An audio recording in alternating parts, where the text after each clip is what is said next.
Somebody give me a guillotine. I just might ride on my enemies. Thought can I fuck on my energy? Nowadays they just talk, but they talk about nothing. Nowadays everybody wanna say something. Goddamn, I'm the man and it feel like it. Give a damn about a hater when I feel like it. Not today, not today, not today, not tomorrow. Get out my way, please, I'm trying to get paid.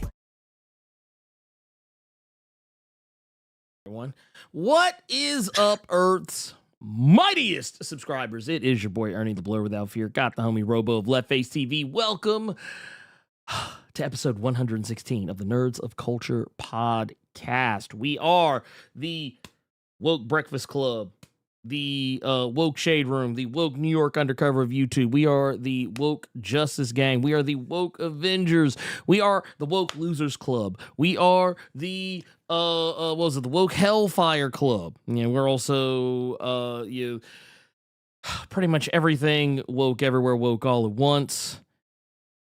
All of that with a dash of Sasson. That's right. That's right. Just a dash. Are we the Woke Seven? Yeah, I think by this point. The Woke Seven. The Woke Woke Boys. Yeah, right. Oh yeah, I forgot. We're also the League of Extremely Woke Gentle People. That's right. I forgot. Right. I forgot about that. I apologize to everyone who I hurt by leaving that out. I apologize, especially to our sponsors. Want to give a thanks to our sponsors, the Seven. The Seven, the Vought. Vought, yeah.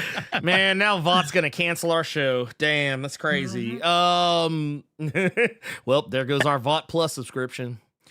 Ain't that about a bitch? But no, man. We are back again. As some of you may or may not know, the Boys series finale on Amazon Prime has come and gone, and I have a lot of mixed feelings about it. But there are definitely some funny things that also came out of it. So we're going to talk about all that. Maybe a couple of other things. Maybe. Yeah. I was actually surprised how usually like their jokes are like, I'm watching them and they'll do something funny and I'll just be like, okay, yeah. But this one actually made me chuckle a couple times, like actually out loud. I was like, yeah, I like that. It was like I said, I think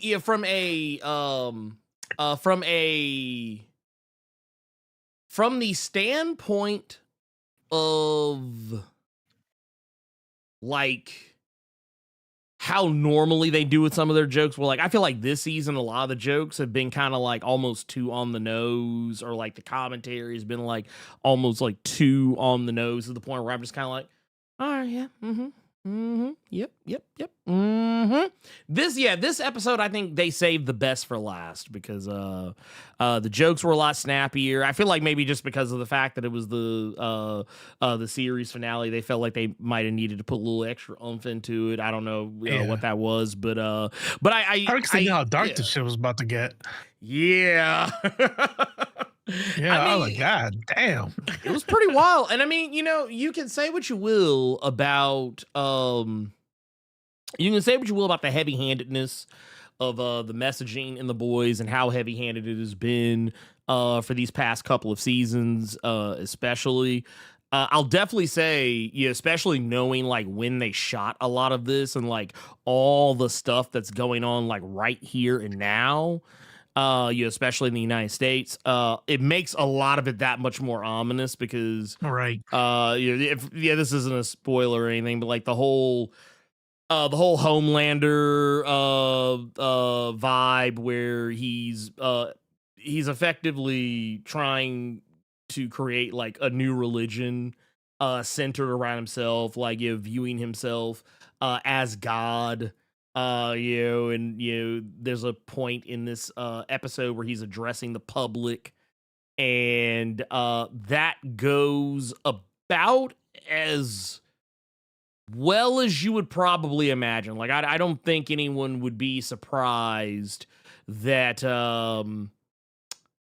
Homelander kind of Homelanders all over the place. Like, yeah, I don't think anyone's gonna be thrown by that at all. But I don't know, man. What like, I guess before we really get into like full like discussion of it, like, yeah. So were you rocking with the finale? How are you feeling? I liked it.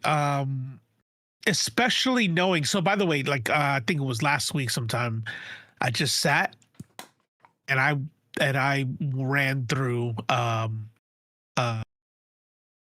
no, never mind. That was Invincible. Anyways, I knew how it was gonna end. Yeah. It's like, I still haven't read The Boys. I mean, you really haven't missed a whole lot. Yeah. Okay, like if you're talking about like you want to talk about like the comic The Boys, you ain't miss shit. But when you're talking about like the show, like, I mean, honestly, because I don't think we actually got a chance to talk about the last episode, the episode prior to this, but No. yeah, like there's been a lot of things where I feel like, man, there's some shit y'all are doing that I feel like I would care about more if you did it earlier. Like, by the point you're doing it now, I don't give a fuck. Are we talking spoilers today? Yes, we are. Yes, okay, we are. so there's your warning. Yeah, I'm about to say, yeah. I will give y'all another warning when we actually go into it, because I don't want anybody to like, I don't want anybody to like freak out when we start talking about spoilers, and they act all like they act all surprised and like all like, do that shit. Yeah, like, oh, you did it, you did the spoilers. You need to clip the one with the ball gag now. Yeah, that's with that one. Yeah, that's actually, you know what's funny? I actually did. I just didn't cue it up. Didn't cue it up. But I see now I know I'm on to something. See, this is this is how you know. And you know what's gonna happen is like I'm gonna play it next week. And then you know what's gonna happen is that like everybody's gonna like have moved on from The Boys and not even be thinking about it. Right. And it's gonna make me feel like I'm having my Jeb Bush moment. Like I'm gonna play it. Like I'm gonna play that shit and be like, please clap.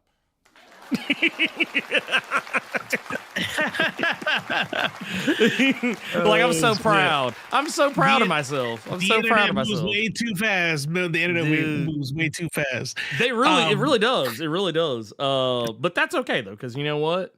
Hey, it's I'm ready. I'm gonna be ready next time. You gotta stay ready. So here's the thing. Here's what I'll say. What I really, really liked about the finale is the idea that, okay, we all know that it's veered far away from the comics, but it still left the question, like, how are they going to end it? Because we know how the comics end. In the comics, Butcher does the thing, right? And so it's like a pretty fucking dark ending in the comics version. So yes, we know they've made huge changes, but the show was like, are we gonna? Oh, now we might.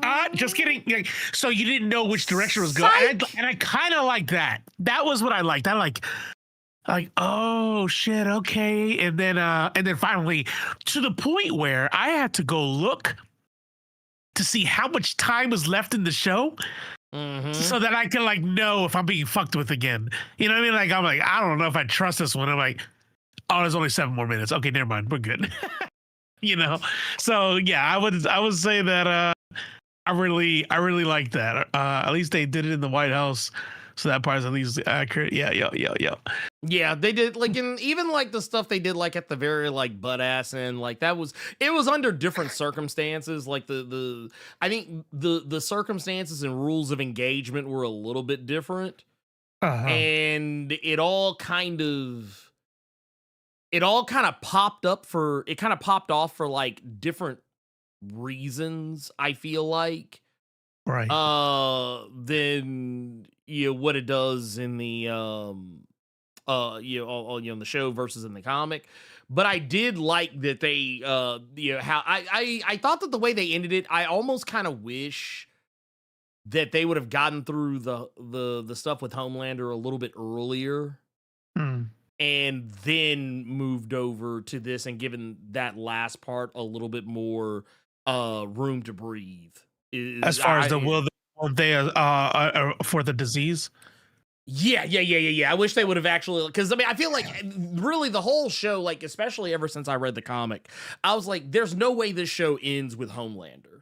Like I was like, there's no way the show, like even no matter how much they deviate from the comic, I'm like, there's no way the show ends with Homelander. It has to end with a showdown between the two characters who have been at each other's necks, Right. but also you've been by each other's side like the whole time. Right. And and like I said, they did the thing. I actually didn't think I actually didn't think they were gonna do it. I thought they were just gonna fucking sidestep that shit. I thought they were gonna sidestep it. But getting away from that, the other thing I did enjoy too is that like they didn't do the thing that I was worried. Well, they actually kind of slick did do the thing I was worried they were going to do, but they did it in a way that even though they did it, I'm not mad at them for doing it because it still made a little bit of sense. And what I'm talking about here is, my biggest concern with this show was that they were going to try to rehabilitate Sister Sage. That was one of my biggest concerns with the show, is I was like, oh, they're gonna rehabilitate Sage and they're gonna try and make her out to be like this altruistic good guy all along who was like, trying to change the system from the inside. And then they kind of like doubled down on her craziness.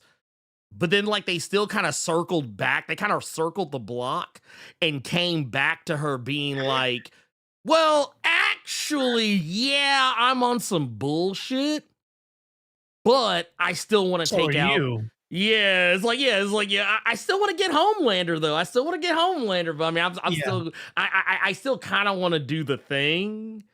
And they kind of tap danced around it. And then, like, in the last episode, they made it pretty clear that, like, regardless of whatever was going on, like she's still garbage. Like she's still garbage. Like make no mistake. They let you know just by dialogue alone that she is still garbage based on some of the shit that she's talking about in that last episode. But like I appreciated that they didn't try and do like a full like, oh yeah, do this a full babyface turn. Full babyface. Like, oh, y'all didn't know she was see, she was playing 50D chess. Y'all don't know nothing about that. Like she was, y'all don't know nothing about that. They didn't do that, but I do feel like they gave her a you're right, like not a overt, like I was the good guy the whole time. Like they didn't do any of that bullshit. But what I do think they give her a diet redemption though, right? Like that kind of like oh, my head is now I'm not crazy anymore because the voices are gone, and then she steps off the porch and just smiles like I get a new start. I'm like, yeah, she didn't get to do that bullshit. I was like, she's like, yeah, I'm so happy. How many deaths are you responsible for? Like a lot. What? She got a lot. Sister Sage got a lot of people killed. It's okay because it was hard being that smart. It was a lot of noise in your brain. Hard. It was so hard. What else are you supposed to do with noise in your brain? You have to be evil. Duh. Mm-hmm. Well, and like I said, I appreciated how like I appreciate how like eternally grateful she seemed to be that like that she no longer has to deal with that shit. But my problem was just the fact that like the second she realized that she was free of all that shit, what's the first thing she started talking about? Like, bitch, I'm going to Harry Potter World. Like, I'm going to Harry Potter World. Wands up, bitches. Like, I was like, yeah. Like, and some people won't catch that shit. Some people won't catch that shit. Some people heard, oh yeah, I'm going to fucking Harry Potter World, wherever the fuck, and they're like, oh yeah, she's just gonna go have a good time. It's like, no, she's that is Eric Kripke's way of letting you know she ain't shit. She did say something right before that, though, that I was like, all right. That by that point, Homelander got the juice. Right. So it was like, she's like, well, you all are dead. So am I. So I'm gonna go to fucking Disney World before I get fucking killed. You know what I mean? Which I mean, I totally get. Smart. Like, she's dumb and still smart.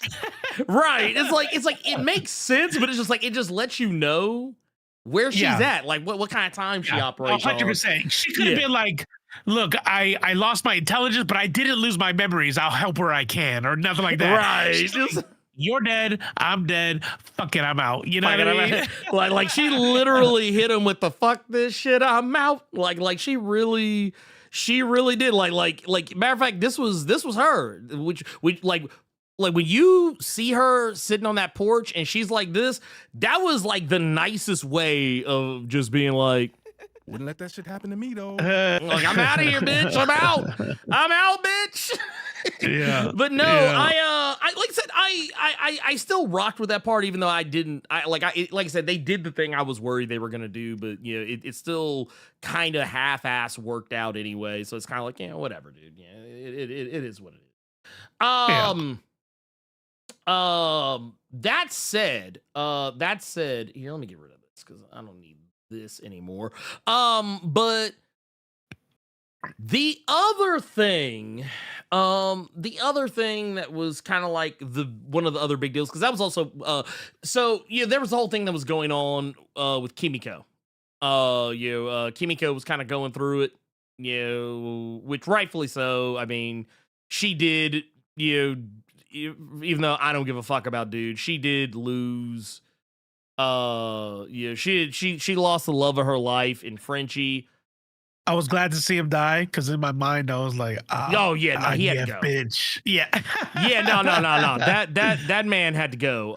And thing is, I saw a lot of people like, and that was actually, because when the show first came out, no one was really talking about it, like all that much. I mean, not to say there was no one, but you just never really saw a whole heap of a lot of people like commenting on dude. But like for those who don't know, the actor who portrays Frenchie on The Boys, I think his name is Tomer Capone.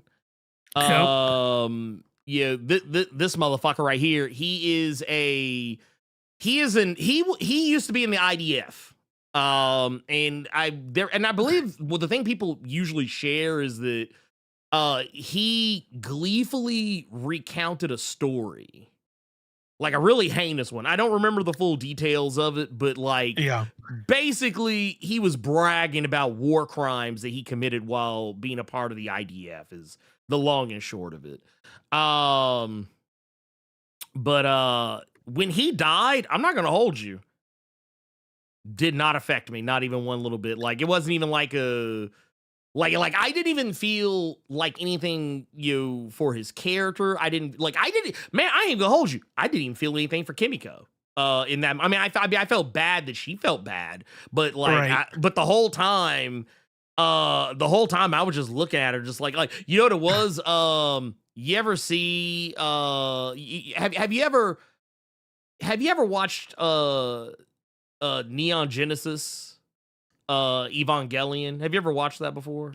I've heard of it. I never like sat down and watched it. No. Okay. So like the whole time when she was like crying and shit, and like she's holding Frenchie and like he's all like dying and shit, and it's all like, oh my god, the thing, oh my god,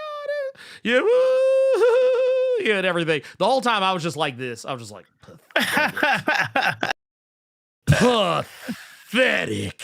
That was me the whole time that motherfucker was dying. I was just like, get that bullshit out my face. But no, no, he was a whole piece of shit. Matter of fact, hold on, let's not let's not let's not gloss over that shit. Let's not gloss over that shit. So yeah, basically, here is the thing. This is actually this is actually a quote of something he said.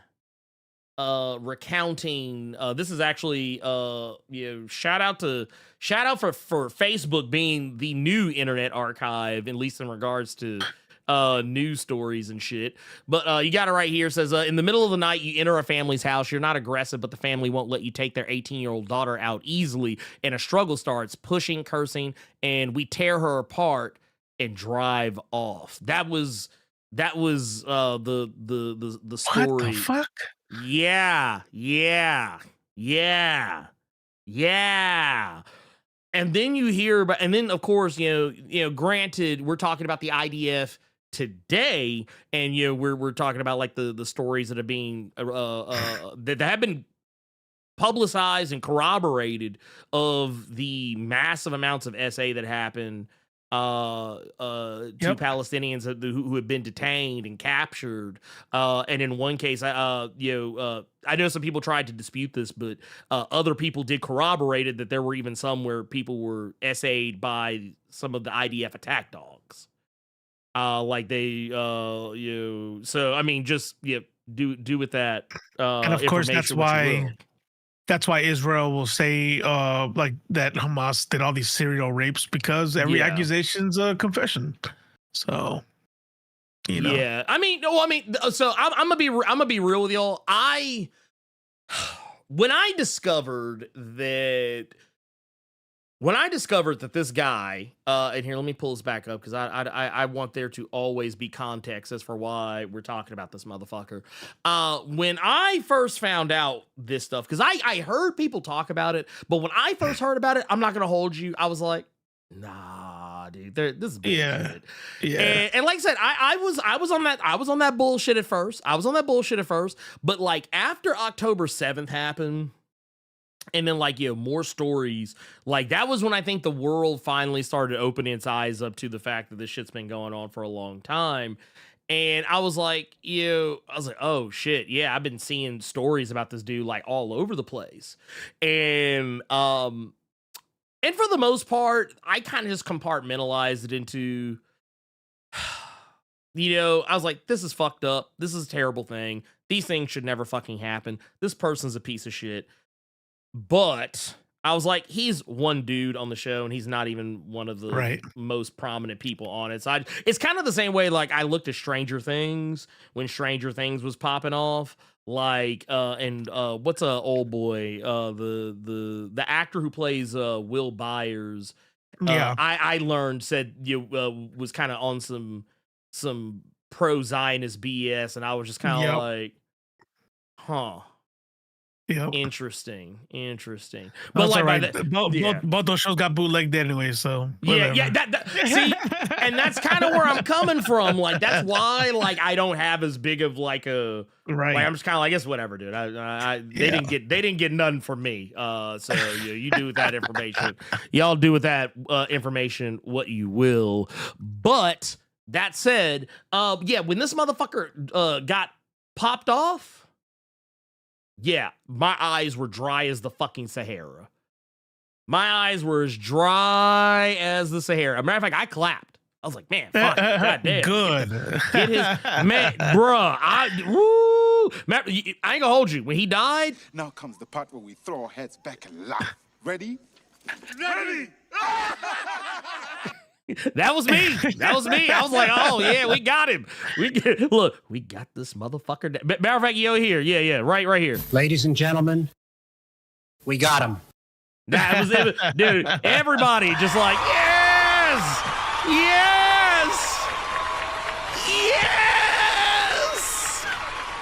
I was like, this is great. Oh, but no, it's terrible because it also kind of proved that, because I want to say when this story originally came out, I think it might have been before October 7th. Huh. I'd have to look into it, but Yeah, it definitely was a while ago. All of these are posted like April 2026, but I think that's just because the finale was coming up, so people were talking about it, so they're like resharing and shit. Right. But I had seen that same story like well before that. Like I'm talking like at least 2-3 years ago at least. The interview happened in 2016. So there you go. Yeah. There you go. That right there should tell you everything you need to fucking know right there on rip. Israel's been a piece of shit since about like 1947 or so. So yeah, that makes sense. Yeah. Well, and wait, I see this right here. Here, let me pull. Can I get this to? Oh, here, let me do this because I think I forgot. I actually changed it. So here, let's do this. I'm gonna we're just keep it. We're gonna keep it popping, but I just want it to be known that I'm gonna be messing with some stuff while we do that. But the idea that he changed later in life, I'm willing to believe it. Yeah. I don't buy it. And here's why I don't buy it. Because you know what else I see on my screen right here? As of May 2026, Capone has not issued a formal public statement or apology regarding the statements he made. That's all I need to know. You know what I mean? Oh, well, so you're still a piece of shit because people are talking about it, and you're like, yeah, I regret nothing. Yeah, you know what? Honestly, that tells me when you put it like that, he got to look. This is. Yeah, get him up out of here. Get him up out of here, man. We don't need him. We don't need him anymore. It's really not hard either. Like, I mean, I've done it many times. I've done it in real life with people out there. I've done it here on the show. Like, you do some shit, you realize, wow, I was a piece of shit. And then you go, right. Well, yeah, that was not okay. And all you can do is get better. If he had said something like that, there would still be plenty of people who wouldn't forgive him, who would still want to boycott the show, blah, blah, blah. Right. But that would have been legit for me. Like, just say that was a piece of shit thing to say. Say you regret that part of your life or something, No, 100%. That said, does Tom King regret being in the CIA? So here's the thing with that, and I was actually talking to some of y'all might have seen last night. I was talking to Damon Hampton, who was originally on the DC comic. John Kent, this internship is my kryptonite. And he's also got a indie title out called Stellar Remnant that's really good. Y'all should check out. But we were talking about, one of my things about Tom King being in the CIA is that, because people are like, oh, he's a war criminal. Well, I mean, look, let's keep it a stack. If you served in the military at the time that Tom King was in the CIA, which was during the Bush administration, and you served in Iraq, let's keep it a stack. Just by the very definition of you being there, you are at the very least war criminal adjacent. So if we're going by that logic. So like, I don't know, like everybody always has this idea of what Tom King did while he was in the CIA. The reality is none of us actually know except for him. And whatever he has spoken to, like, I think he's talked about his time in the CIA, but like, some people are just taking things that he's written about and just applied that to his time in the CIA, which may or may not be true. I don't fucking know. But honestly, until like there's a very big difference between Tom King being in the CIA during the Bush admin and being like an analyst and whatever the fuck, and this motherfucker being in the fucking IDF and openly talking about war crimes that he's committed. There's a huge difference. But that said, I think a lot of people are way too quick to throw war crimes at people just for like being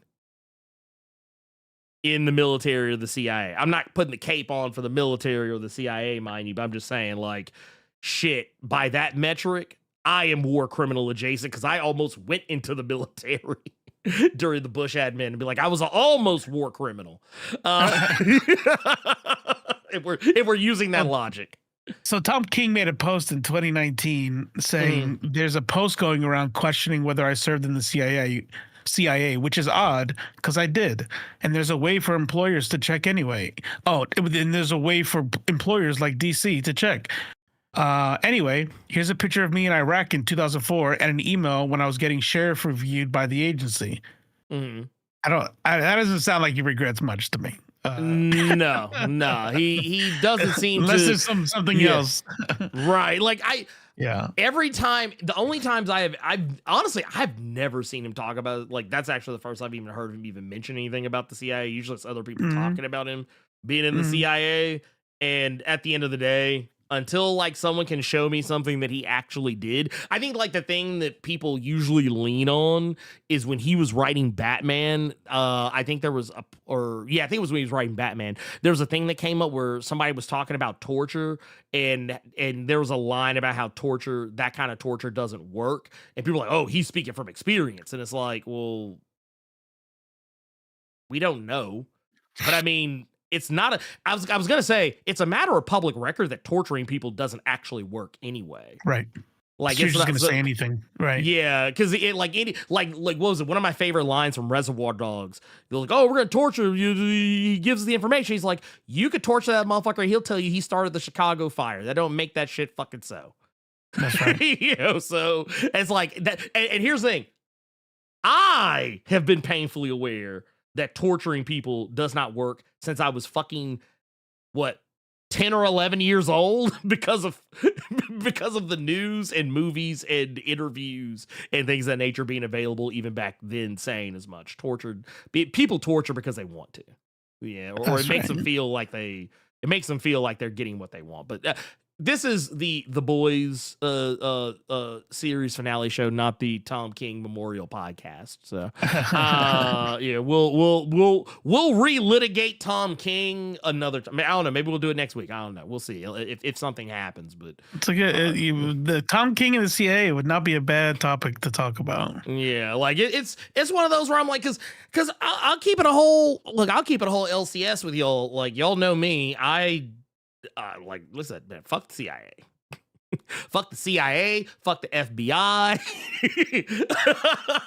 Look, any government acronym, just about, you could probably assume that I'm like, man, fuck that shit. We'll press and go to the boys. I just want to just end this on one thing. Mm-hmm. In 2019, Tom King says he was criticizing Trump something about what Trump was going to do or something. And he says, I was deployed to Iraq. I fought actual terrorists as a CIA agent. What you're doing is blah, blah, blah, blah, blah, blah, blah. I'm like, okay, so you're a piece of shit. Yeah, okay, got it. Yeah. And like, anybody who talks about their time in Iraq or Afghanistan as something to be proud of, oh yeah, no, you just take that at face value. No, I would totally, I would be in total agreement with that part. Like, honestly, I don't think like anyone who, you know what it is. I feel like one day we're gonna get the self-report. I don't know when it's gonna happen. I'm just saying, one day the self-report is going to occur, and it's gonna be real interesting. That is really all I can speak to in that regard. But his Batman's pretty dope. I mean, like I said, I like Supergirl, Woman of Tomorrow. I'm not gonna sit here and bullshit. That's why I was saying earlier, like, look, man, y'all aren't gonna sit up here and convince me that that Tom King is okay, you want to convince me he's a piece of shit person? Cool, that's fine. I'll ride with that until someone gives me evidence to the contrary. But if you want to convince me he's not a good writer, you're gonna have a very difficult time doing that. You know who's one of the best writers out? Like one of the greats, and I guess not confirmed, but 99% sure this guy's a piece of fucking dog shit that deserves to go into a wood chipper. Neil Gaiman. Oh, 100%. 100%. And what you can do? What are you gonna do? You know what I mean? Like he's a fucking amazing writer. Yeah. And you could be an amazing artist and deserve to be in a wood chipper. Like those aren't mutually exclusive things. Yeah. It's like, well, you know, it's I'll give you your Eisner and your bullet all the same time. I'll say, look, same, like, okay, wait, we gotta line this up. Same time, Yeah. same time, right. same time. No, it's very much a both. It's very much a both situation for me. You could be two things can be true at once. And like case in point, we've talked about this before. Matter of fact, Carter and I were having a conversation after the cave the other day where we were talking about some Ghost Machine books because I have a blind spot for Ghost Machine. Like I've read a little bit of their stuff, but I haven't read all their stuff. But yeah, for those unfamiliar, they if you ever seen the comic Geiger is a Ghost Machine book, and it's by Jeff Johns. Matter of fact, a lot of the books under Ghost Machine are by Jeff Johns, because he's kind of like the main guy that's over it. But like, I'll be the first one to admit, I don't like Jeff Johns as a person. I've learned a lot of things about Jeff Johns over the years that have made me realize I don't like that white man. I don't like that white man one bit. But here's one thing I can say about him. When he's locked in, he's a pretty good writer. Not all the time. Not all the time, because he has turned in some bullshit. Looking at you, Doomsday Clock. Looking directly at you, Doomsday Clock. But like to sit up here and say, oh, he's the worst. Like it's the same thing. Like what was it? That going back to the thing that me and Dame were talking about yesterday after the show was there's two writers that everybody loves the shit on that are actually good writers. But like there's definitely more. But Tom King and Brian Michael Bendis are like actually, no, I take it back, three. Tom King, Mark Waid, Brian Michael Bendis. Those three motherfuckers are at the top of the list of motherfuckers people try to claim are terrible writers, and it's not true. Not true at all. And it's and when you want to talk about talented people in the writing area that you outside of them, I'll even say this too. I don't like admitting this out loud, but yeah, I ain't gonna hold y'all. A lot of people that say Joss Whedon is a terrible writer, that's cope. That's cope. Because he's clearly made shit that people really fucking love. It's just that now it's tainted because of his personal actions. But that doesn't change anything. It doesn't change anything. We've talked about EVS before. We've said it multiple times. Like, wood chipper, yes, go get in there, climb up. I'll get you a stool. Yeah, feet first, so you Your feel all of was it. Beautiful. You know, exactly. You gotta get the go whole feet thing first. That's right. Feet first, turn around. Feet first, motherfucker. But no. By the way, Green Lantern, beautiful word, man. Beautiful word. Too bad you couldn't get it in on time, but whatever. Now get your ass in there. like as he goes, he's like, ah! Thank you.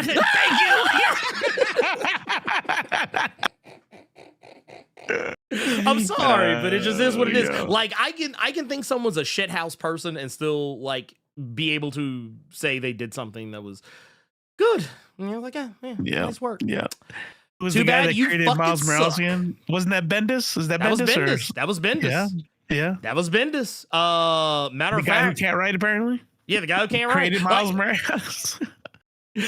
Created Miles Morales, created Ironheart, was basically kind of the architect of Marvel for the better part of like a shit. Man, how long was that? That was like, I almost want to say damn near a decade. And I'll also point out, has up until Mark Waid got a hold of Daredevil, had one of the best Daredevil runs ever committed to fucking Bristol board. So that's why I always tell people, man, stop lying on Bendis just because y'all don't like him because of one or two things that he did. Like I know a lot of people love to point out Civil War 2, which trust me, I fucking hate that shit too. And I know a lot of people like to point out his Superman run, which also, trust me, I also hate that shit too. But that doesn't negate every other fucking thing that he did ever in the history of ever. So I think that people just like, you know what it is? It's like relationship counseling. Mm-hmm. If you ever gone through relationship counseling, you've probably heard this before at some point. But when people say always and never, what they really mean is most of the time and almost never. Right.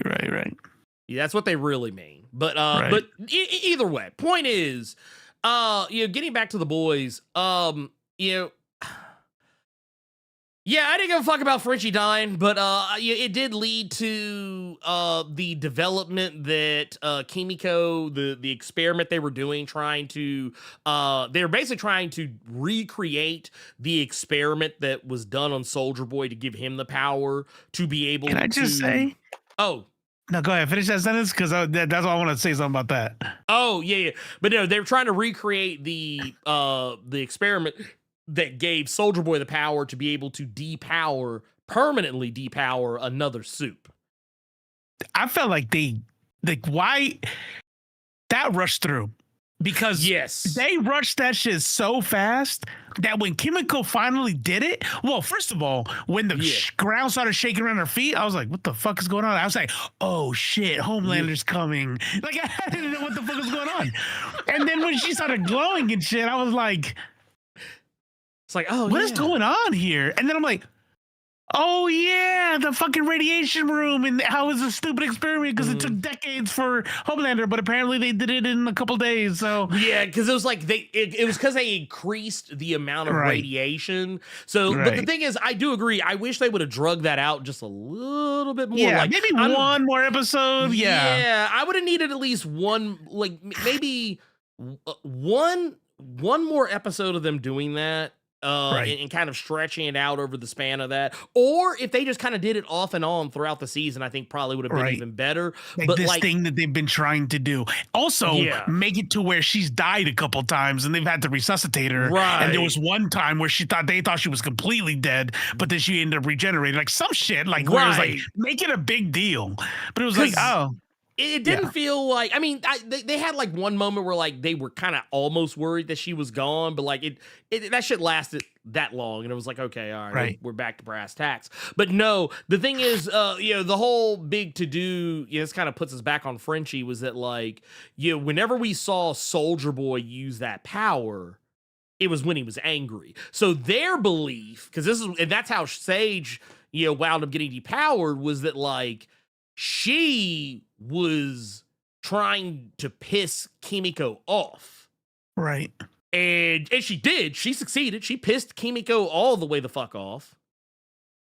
And she unleashed the power, but she didn't unleash as much as what Soldier Boy would have. And we saw that whenever Soldier Boy got worked up or got pissed off, boom, that power would go off. He didn't even really seem to be able to control it too terribly well until damn near the season. Now, when we jump over to Kimiko, it's like, oh, actually, yours really only works when you're happy. So like basically she had to like take all like the happy memories of Frenchie, wow, whoop de woo, and then like she's able to like summon up the power or whatever while they're like duking it out in the White House. But before you get to that point, we were talking earlier about the whole like religion thing, and like I'm not gonna lie, this part right here was actually pretty cold. I almost kind of wish that it would have happened a little bit earlier in the season. Like I wish they maybe more closer to halfway into the season. But I did appreciate that, some of the prior episodes kind of digging into the fact that while people love Homelander, they are more afraid of him than they love him. And that kind of goes back to the thing that A-Train was telling him about himself earlier in the show, when he was basically telling me, he was like, no one actually loves you. They're afraid of you. And and that's why, like, when what's the old boy's name? Oh Father. When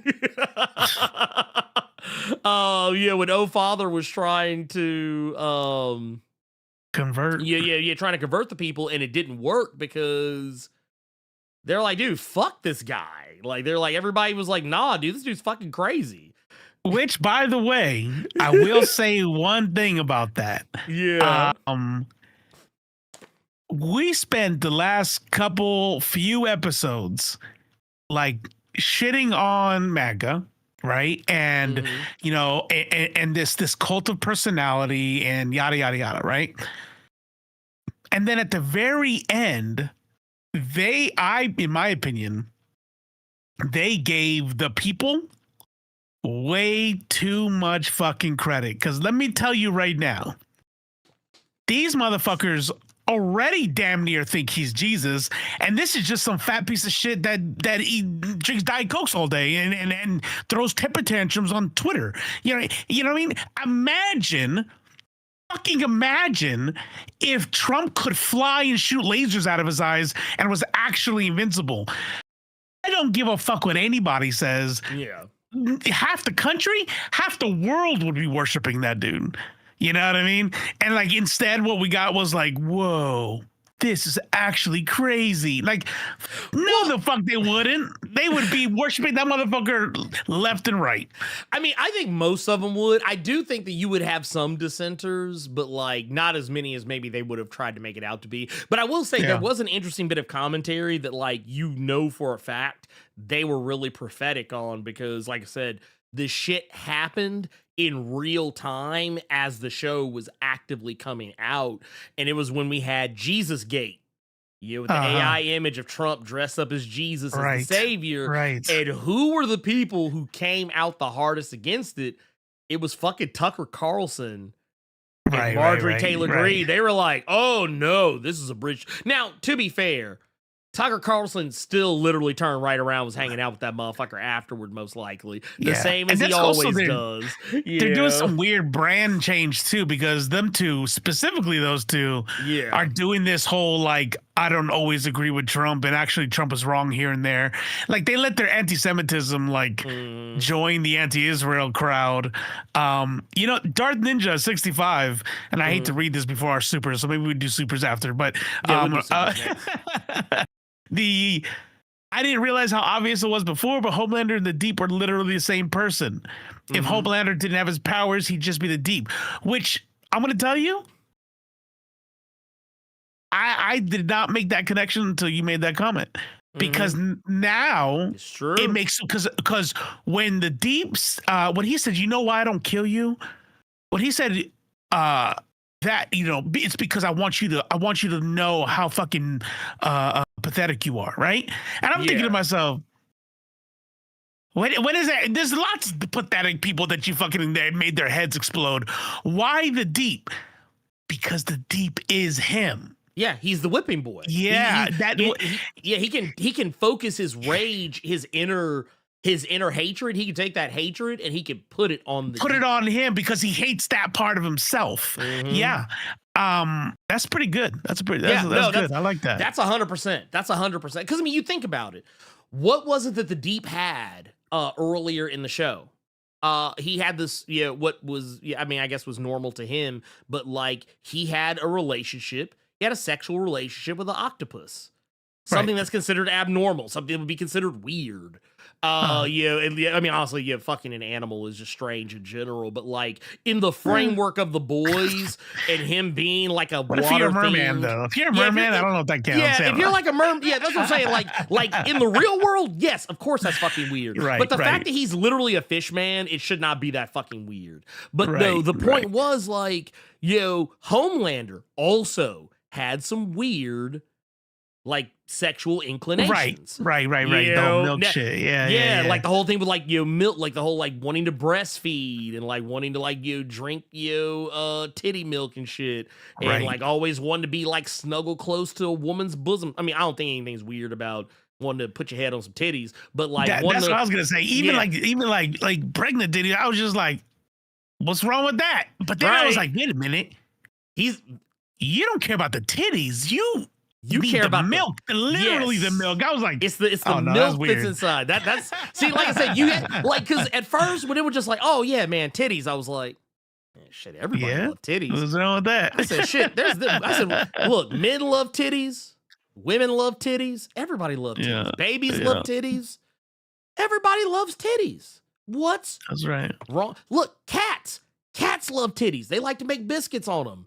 Yeah, they're like, biscuits on the titties. So it's like everybody loves titties, so it's not that big of a deal. It's not that big of a deal. But yeah, when you want the milk, that's where it's like, I don't care about them titties. Get them titties on my face. Get me the milk inside them right now. Look, Look, it's at that point every woman's just like, no, stop. Don't say that. don't do it. Don't do it. Don't do it. Get that shit up out of here, Pip. Get it up out of here. We don't want it. We don't need it. But no, how about Samuel Jackson? I did love that. I loved that was hilarious. I love that they keep getting celebrity voices like major because they had other than Samuel Jackson, like other people have come in and played some of the aquatic life that the deep speaks to. But no, we no, it was you. I was like, bro, That shit had me dying. I mean, it was kind of wild to me because, because I remember the first time I heard it, I knew I recognized the voice, but I didn't realize who it was. I was like, oh shit, that's Tilda Swinton. I was like, that's crazy. Shit.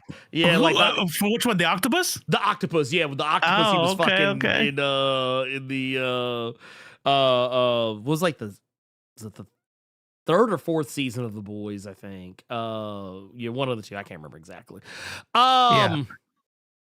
But no, I thought that was funny. I thought that was really funny. Especially when they did the whole thing, when he gets knocked in the water and they're like, say her name, the whole time, and they're swimming, they're surrounding him and shit. This is for ambrosia. Yeah, I was like, wow. I was like, first off, that's crazy. I'm not gonna lie. Part of me felt a little off about it because it was because I'm like, man, I feel like we're kind of using some serious shit to make a joke. I will say this though. At least it was funnier than a George Floyd joke. So I was like, I'll always, I'll take that because that shit wasn't funny. But this, I was like, yeah, I can still, but it was just, I think because of the timing of when this happened and there's been, we've had a couple of, I don't want to say high profile, but a couple of very publicized unalivings of trans and cis women recently. I was kind of like, oh man, I don't know how I feel about that one, but I mean, it was funny in the moment, but after the fact, I was kind of like, I don't know how I feel about that. But no, I did appreciate that the deep got his. I appreciate and by who. And by who? And by Starlight of all. Also, the fact that it was Starlight, the fact that she got to give him that kick to the crotch, which really just a straight call back to season 1, and then we get to see her put we get to see her put the Jesus hands. She gets to put up the Jesus hands on him and basically light his ass up. And then and a lot of people didn't catch it at first until until it actually happens. But if you actually look at this shot right here and kind of pay real close attention. Yeah. You see it when it happens later. But when you really kind of pay attention to I don't like that picture at all. Yeah, it's this is the reason why you will not catch me wanting to be out in the middle of the ocean or any shit like that. No, sir. Be like, bruh, fuck that. That shit is ugly out of as here. Fuck. Yeah, nah, dude, fuck that shit. That's why Cthulhu is. That's why Cthulhu is a dark lord I take very seriously. But no, to take us let's take a look at we got some super chats here. We got one here from LA Chillin says and this is with the 5 says, how would you say Homelander crying crying little bitch in Memphis slang? I ain't gonna lie, we have a thing we have a thing that we do here in Memphis, and I think it's hilarious personally because not a lot of people get it when I say it. Like people who aren't from Memphis don't get it, but you'll probably catch me say the word slaw every now and again. Slaw. Yeah, slaw. That's usually what we call just straight up like punk ass, like puss ass, like just like honestly, truth be told, that right there is also like, man, puss ass. That's usually what you'll hear somebody say, man, well, puss ass. That's what you would get. That's Why what you would like, get. Bernie Mac. But that's what it is, because like you literally say it in such a way where like you miss syllables in it. That's just how or be like, man, bitch, nigga. but no, what I love, I want to give shout out to my representative, Justin Pearson, who was out here fighting the good fight. Cause like that literally like the emphasis and the things that we'll throw around, yeah, the whole time that Homelander was like all like fucked off, whole time I was like, man, I really wanted Butcher just get in his face and just be like, what? What's wrong with you? What's wrong with you? Yeah, like I was really wanting your that. dick. Right? I was like, bro, what are we doing? What are we doing? Why? I was like, I knew they were gonna have him like bitch out like that, like towards the end. But man, I'm not gonna hold you. I'm gonna tell you the thing that really fucked my head up was when that motherfucker was trying to fly. Like when he tried to fly.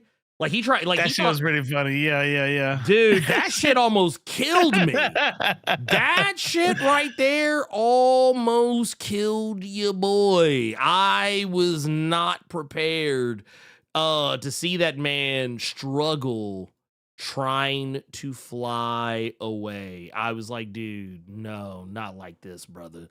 You was talking all that cash money shit just then, and you about to go out like a whole bitch. Like you about to go out like a whole hoe. Like, why, my boy? Why, my boy? Why? I'm gonna be honest. I don't know how I felt about that part. I like that like him like talking about like, I'll eat your shit, I'll suck your dick, I'll da da da da. Like I was like, it did seem like a bit much. Yes, it was like, is that, are you trying? Like, this is many seasons, many years coming. This guy was a complete piece of shit, and you're making his joke like you're making his death kind of jokey. It was like, I don't know. I'm glad that we saw just what a bitch he was. Right? Like this, that was the point. Right. But like, and I wish they had gone and like show he's a weak piece of shit in a different way. You know what I mean?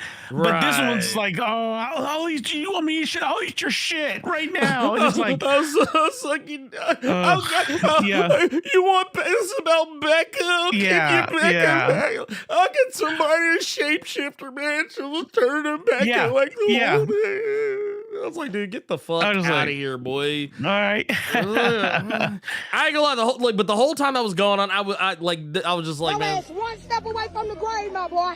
Like I was like, come on, man, look, it's time, my boy. Like, yeah, no, I was like, bro, it's time, man, it's time. I was like, it's time for you to go, pimp. It's time.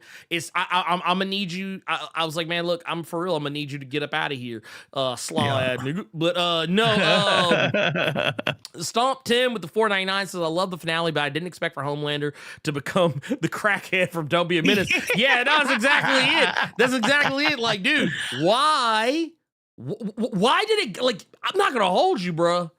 I'm not gonna hold you. I really do agree with you, Robo. That I almost wish that wasn't in there, because I kind of like. I will say it was silly. I will say he did turn it around when he realized that he couldn't like talk his way out of this shit.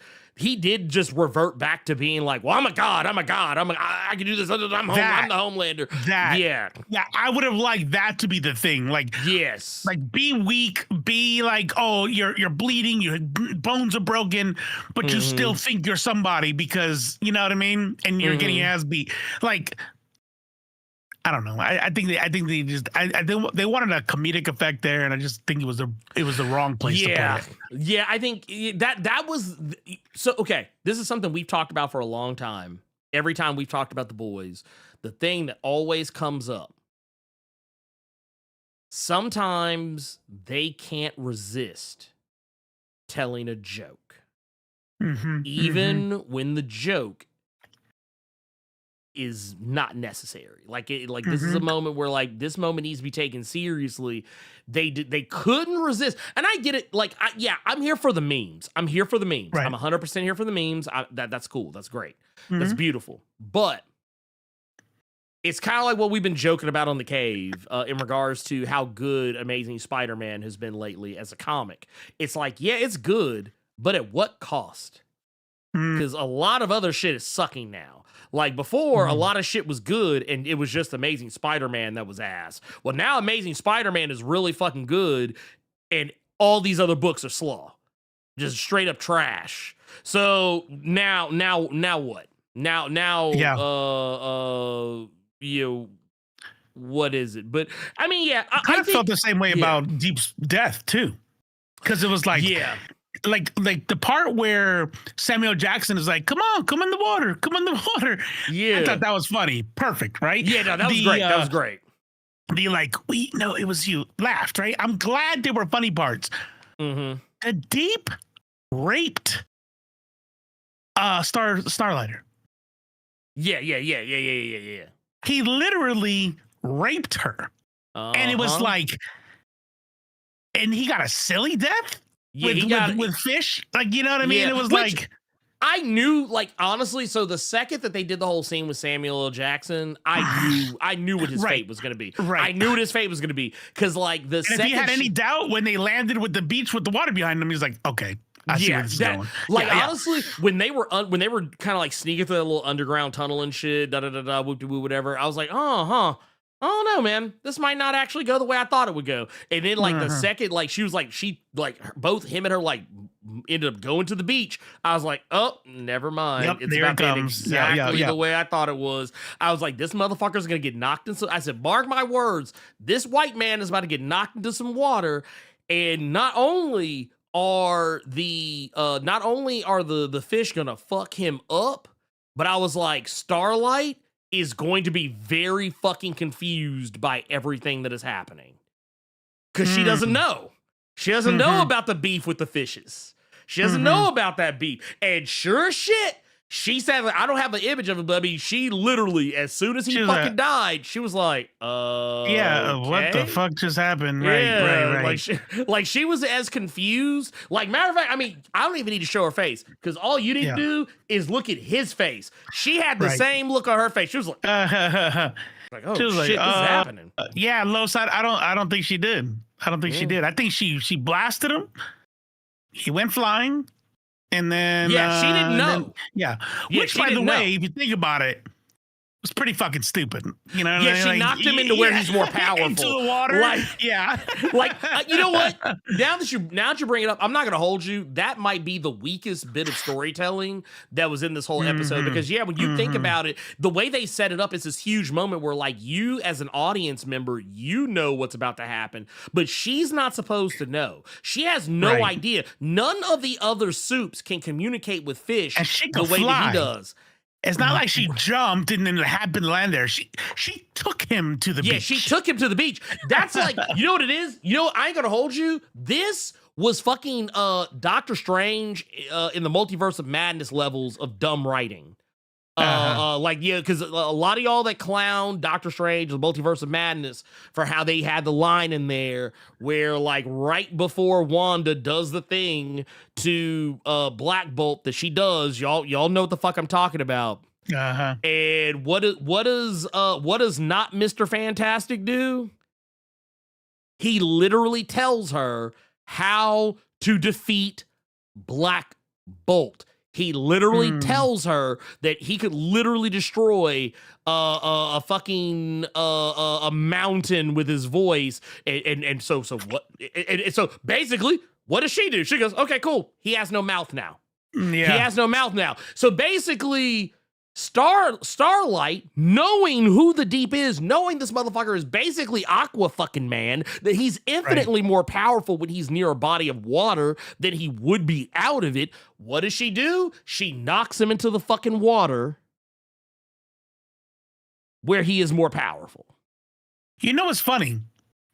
One thing I didn't notice, because I thought it was a plot twist, and then a plot hole. But then I realized that I've never actually seen it. You know how like Aquaman and Namor can swim super fucking fast, right? Yeah. I assumed the Deep could too. Like he could swim like a merman. He has scales on his fucking ribs. You know what I mean? Yeah. Like I thought he was that dude. They kind of implied as much in like the first like couple of seasons, even. Okay, so I might have missed it in those first ones, but when I was trying to remember, he's always on the back of something. Like he was on the back of a whale or on the back of the orca. If they showed, okay, if I'm not just don't remember, and they have shown him swimming super fast, then there's your plot hole, because he's sitting there in the water. I'm thinking, oh, he's gonna jet right back to the beach. He could, but he's like swimming like a person. I was like, what's going on there? I'm not gonna hold you, because he's supposed to also be super strong and like durable and shit too. Yeah, I was like, and that's actually something I did find kind of funny about some of the instances of violence over the course of the show, is that sometimes soups are really squishy. Even the like power leveling is just weird. Yeah, it's not consistent, because I was like, bro, I said these sharks' teeth should be breaking against the skin. That's right. You know, that's another. Right. I was like, this octopus should. I mean, now to be fair, the octopus makes sense, because like an octopus can literally squeeze into places that are literally too small for it to get through. So I'm willing to concede that ground. But like the sharks being able to like literally rip him to shreds, I was kind of like. And they're still just sharks. I mean, he should just be able to punch a hole in one. Yeah. Right. I was like, I ain't gonna lie. I don't like, I mean, I get like the emotional and mental aspect of it, because he sees these creatures as his friends, and so he looks at them very differently than he would like, I imagine he probably would look at killing them the way he would look at like any other normal person, harming a dog or your cat or something. But at the same time, it still doesn't negate the fact that he should not have been that fucking worried, But yeah, I like I said, I'm willing to let that go because of how ridiculous the show is. Just I mean, literally, we're talking about a show where people have like super long dicks as like superpowers, and right? Like, and then super long balls, right? Because that too, yeah. In case you weren't, in case you didn't find the long dick funny enough, now we have old man balls. So old man balls, man. I'm surprised we didn't get one with titties. Just like one that's yeah, like titty chucks. Just, yeah. Or like if she takes the titties and swings them around and she like takes flight. Like, yeah. Look at me, I'm swinging titties. I don't know how many people caught the hot flash, which I thought was funny. I was like, that was I was like, okay, I get it, menopause. But what did you call her before menopause? Was she still called hot flash? Like, you know, right? Like it's like, wait a minute. See, that's why, like, yeah, some of the jokes I feel like, especially this season, don't hold up to scrutiny. Like they're funny in the moment, but it's like when you really like sit down and think about them, it's kind of like this shit was slick, kind of lazy because they didn't really like, put a lot of thought into this. But yeah, it's whatever. Yeah. But no, I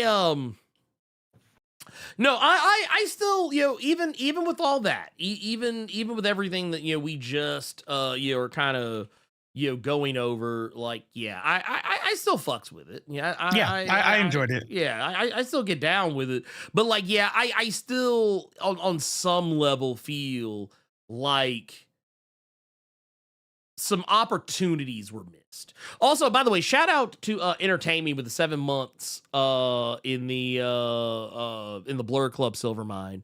That was actually, I think, kind of right as we were going live. I didn't see it earlier, but I see it now. But it says 7 months and 5 to go. Stay woke for it's the future. Hey, we appreciate you. Thank you for that. And then also, Let's see here. We got another one here. Let me see if I can find it. Here it is right here. We got one here. It says, this is also from LA Chill with the night. It says, respectfully, I disagree. I loved Homelander, itchiness. Reminds me of that Chud dude. Oh yeah, the guy who shot himself. Chud the Builder. Says, fuck around and find out. Did he shot himself? Yeah, that was the Nice. like when he was going for his gun, like apparently he shot like the because he was the only one who had a pistol. To my understanding. Yeah. So yeah, he shot himself in the arm. I just skimmed it. I didn't look into it. I thought somebody shot him. I was like, oh, thank God. No. Yeah, I mean, honestly, if they did, I'd give him a medal. But he shot himself. So I mean, he like it was funny because it felt so. Oh, man, what's the best way to put it? It felt appropriate because it showcased a level of ineptitude that these guys, they usually pretend that they're which I mean, like I said, I agree with it in so much that like it was funny to watch. I just feel like it was placed wrong. Right. Like, and I do get where they're going, right? Like it reminds me of the fuck around and found out. Like I said, I do get the idea of, oh, now we see who he really is without his powers. Totally understand that. I just wish it was less goofy. Like the fuck around and found out guy wasn't like that. The Chud the Builder was like crying about getting arrested and like like you know what I mean, like a real person in real life would be. Not Chud the Builder wasn't going, I'll suck your dick, man. I'll suck your, you know what I mean? He wasn't doing all that silliness. Like it was. I wanted Homelander to be really, really grovelly, not trying to make me laugh. You know, like because it was hard for me to take seriously, but like, and also kind of knowing that like it was one of those things too. It felt out of place because like Butcher, I don't feel has ever given any like inclination that is anything close to anything that he would want. Yeah, right. So yeah. So it was like it's one of those things. Like that felt more like a self-report on Homelander's part because that was kind of one of the. I will say that is one of the things that did kind of get thrown around. I know like Soldier Boy called him like this weird asexual type of guy, but one of the running gags for a lot of people like within the fandom is that like what if Homelander's secretly gay? Something they've never really like. Because he never seems to be attracted to women outside of like what they can offer him in terms of breast milk, and he does kind of, and he just seems like even the shit he had with Stormfront, where she was like she was like yanking his crank when after she got blown off. Like that was one of those things where it seemed more like a shame thing than it was anything else for him. But like, I feel like that moment was more of a self-report on his part than it was anything that like that he probably even would have thought would have actually worked. But like in terms of that, it says a tough guy has only got that is only tough when they got that power. They always bitching him. I mean, no, it's true. Like I said, that is true. I wish that it would have been done better, and I wish that if they would have done it, maybe they would have placed it somewhere else. Like maybe instead of having him beg, like, and then go back to being like, no, I'm this, that, and the other. I kind of almost would have rather they had him do like, no, I'm still the Homelander, I'm still this, I'm still God, da, da, da. And then once he realizes he'll die, then start doing that shit and then die begging for his life. But like, they kind of did the thing where like, they kind of did the wrestling thing with Homelander, where if you watch wrestling, you've seen this before. The heel... The heel is now at the mercy of the babyface. The heel has been literally destroying the babyface's life for the better part of a year. And now the babyface has all the power. And the heel is at that babyface's mercy. And they're on their hands and knees. They're begging. They're oh, no, please. Oh, please. Oh, no, don't do it. Please, don't do it. And then, like, right before the babyface is about to do the thing, then they start talking shit. or like something happens where like, they lure the baby face into a false sense of security and they maybe do something that gets them out of the problem and they go back to being the same old piece of shit that they were. That's kind of what Eric Kripke did with Homelander. He basically kind of was like, he had him on his hands and knees, begging, literally on his hands and knees, begging and pleading, for Butcher to not take him out, and then ultimately just turn right back around, just going back and doing what he was already doing. I will say one thing that I did find interesting, and I did learn why this didn't happen. It seemed like they were setting up something for Maeve to come back, and then she just never did. But apparently that was not to the fault of the show. Apparently the actress who played Maeve retired from acting. Oh, wow. Like after the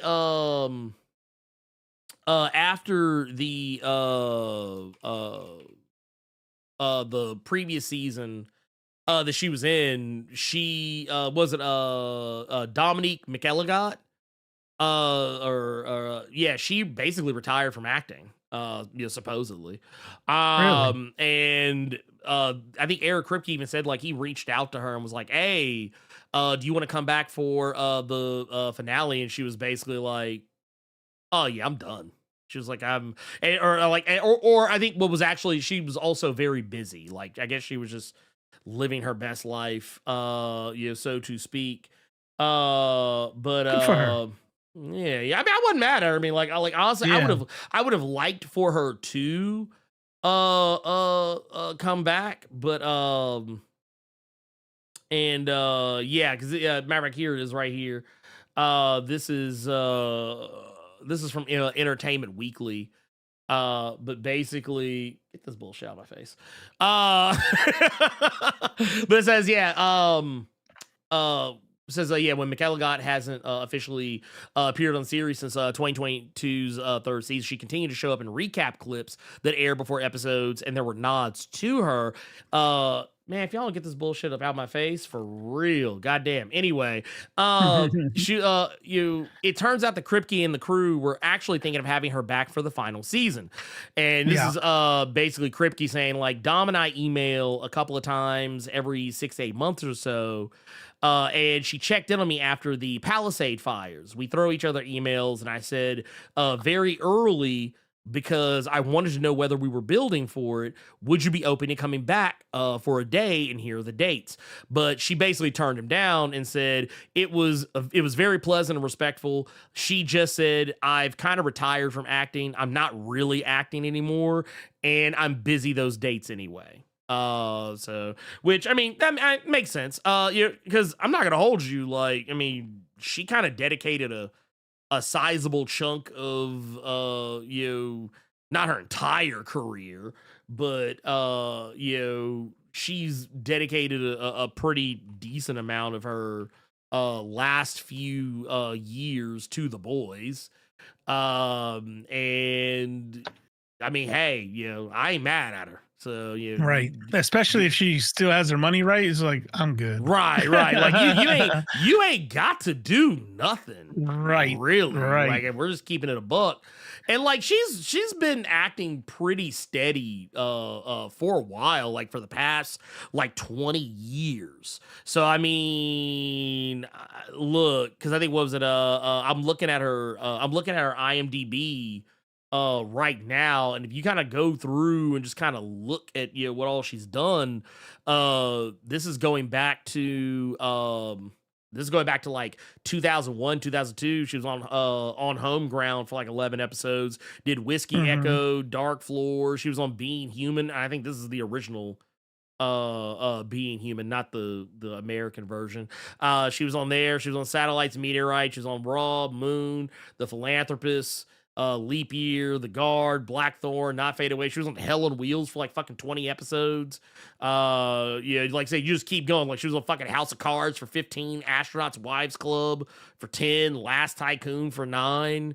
And she was on The Boys for like fucking 24 episodes. So I mean, I get it. This motherfucker been hustling for like the past 20 years straight, just about, like consistently working.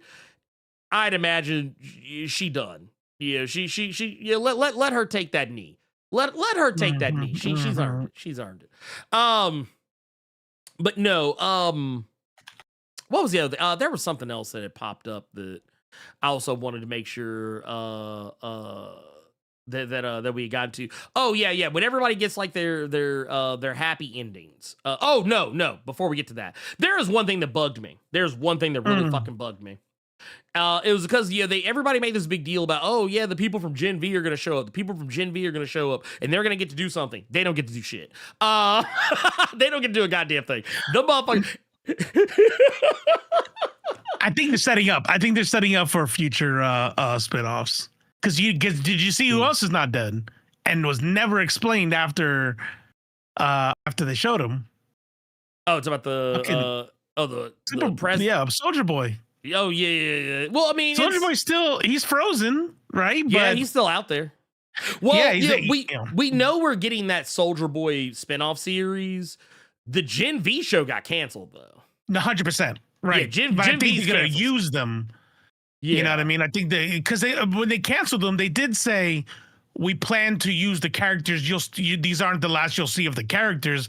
I just think like Gen V, the show that is based out of the university, that show is done, and then they're gonna use those characters elsewhere. Yeah, no, that part. We'll see. Yeah, it was. Yeah, they canceled Gen V. And basically, those character stories just end now. They didn't even get to really do it. Like, I mean, yeah, they showed up for a little bit here and there, but they didn't even really get to be helpful. And then all we really got was basically this Starlight passing the torch over to Marie, but ultimately we know Marie's not going anywhere because they canceled her shit. Now, could they come back later and decide, oh, maybe we want to make another show, but we'll focus on Maria and what she's up to? But I mean, honestly, at this point, I'm like, y'all didn't seem to give a fuck enough about these characters to do anything with her, so why should I? I don't give a fuck. Why? I'm just being honest. But and then and they only really had like 3 of the characters present. And for one of them, only the female form of one. So it was kind of, I don't know, it was kind of iffy, but like, yeah, they did the whole thing. Everybody got to have their happy endings. They had like the big funeral. Or I say big funeral. It was really just them because nobody gave a fuck about Butcher. I was actually shocked. Nor should they. Yeah, nor should they. Because I mean, literally, dude was about to unleash. He was literally going to unleash the virus. I mean, literally, right before his motherfucker was literally about to unleash the virus that they had created to like destroy all soups or whatever. And the only reason he didn't do it, and he even says as much, is because Huey fucking shot his ass. Well, hold on. Look at that scene again. Mm-hmm. He was going to change his mind. I mean, yeah. Watch it closely because I was like, oh, that's fucked up. Mm-hmm. When he saw Lenny in his face and he kept getting that flashback, you watch his finger and like it does it lets up a little bit and pow. And I think that was them letting us know that he was about to let go. Maybe. Right. I mean, like, I don't think like one of those spinning things at the end of Inception. Like the spinning top. Yeah. Well, I mean, the fact that like even he kind of says as much as like Huey had to stop him because like he couldn't stop himself. Like he didn't even trust himself really. I took that as him trying to make Huey feel better. Like he didn't want him to like blame himself for the death. But yeah, I mean, you're right. Yeah, I mean, because he was at because with the whole thing with Terror, which by the way, I was like, dude, fuck y'all for killing Terror at the end. I was like, dude, man, get the fuck out of here with that shit, man. Like I was like, dude, motherfuckers just dying left or right for no reason now. Except the motherfuckers that probably should. Yeah. But like he died of old age, right? There's nothing I missed, right? Terror, yeah. I mean, Terror was already like because the way they did Terror in this, because like the nature of this show, they kind of they stayed away from the everybody's taking V, like in the comic, because in the comic, like they're all super. Like they all like take the shit that makes them super like temporarily so they can go fight the soups. Like the Kimiko was really like the only one among them that was like kind of a, you know, already a soup. But you know, the rest of them just like they would, you know, just huff that shit up and then go in there and like whip some ass. But do you remember their powers? It was just basic shit. It Okay. It wasn't like on the, or some shit. Yeah, it wasn't like the shit on the show where like Butcher's got tentacles and shit. Which I'm not gonna lie, I always thought that was a strange choice, but I guess they felt they had to give him something that wasn't just, oh, he's just Homelander. Homelander too, right. Yeah. Because that's basically what it was. It was like basically they were just like super strong and like super durable. That it never really went much further past that. It was just a way to give them an edge so that like whenever they like went up against the other soups, they just wouldn't get immediately fucking wrecked. That was really it. But yeah, Terror, I hated that part of it because I was like, oh man, why you gotta do it, Terror? Man, let Terror get let him get Homelander. Let him get Homelander. That's what he's been wanting. That's what he's been dreaming about. But when they did that bit and you know you see like, oh okay, yeah, Butcher, you know, ends up doing like I will say this, his death scene was better than that shit they did in Dark Knight Returns. Fuck. Yeah, where old girl just was like, ugh. I like that they just kind of let him just go like, ugh. I thought you were gonna say better than the dog they did in Punisher. Oh no. I mean, honestly, I don't want dogs to die, period. But like, it was just one of those things. Rough. It seemed like it was like honestly, you know what it was? It was kind of like what he was doing was basically, yeah, they say like suicide by cop. It was just basically suicide by best friend. That's basically what it was. Yeah. Because when Terror went out, he didn't want to be here no more. So he's like, man, I ain't got my kid. My kid don't want to fuck with me. My friends don't want to fuck with me. Really, like, yeah, it's like I've done a lot of fucked up shit. I'm a terrible person. Man, I don't even have my fucking dog anymore. It's like, well, fuck, just get me up out of here. And that kind of, he needed that. I think when I saw that, I was a little annoyed because I'm like, here we go, killing dogs again just to make me feel something. Like, we don't have to kill the fucking dog. But then I realized, how else were they going to get him? You know, how else were they going to change his mind to get him to try to release the shit? Yeah, it was like, he's lost almost everybody. Nah, just kidding. You lost everybody. And it was like a back to back. It was like a boom, boom, boom, boom, boom. Like, so it was like a lot at once.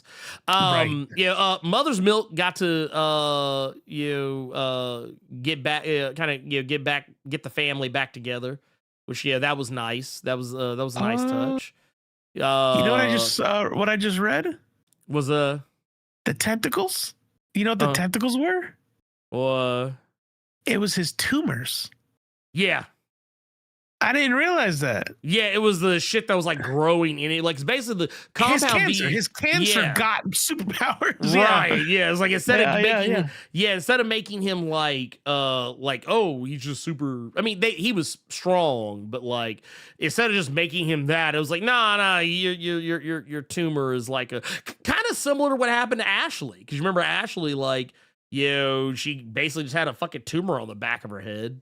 Or whatever. Basically, that became sentient. And also, I thought it was funny that she kind of got like it looked like she was gonna ride off into the sunset. And they were like, "Nah, bitch, you out of here too." You're no longer. Which one? Ashley, the chick that had like the face on the back of her head. Oh, right. She got arrested. Yeah. Yeah. I was like, damn, girl. And then but I will say this: of anybody who made it out of this, that I think made it out infinitely better than what they did in the comic, Mother's Milk is definitely one of them, because the way they did Mother's Milk and his family in the comic is diabolical, dude. It is so terrible. Really? What did they do?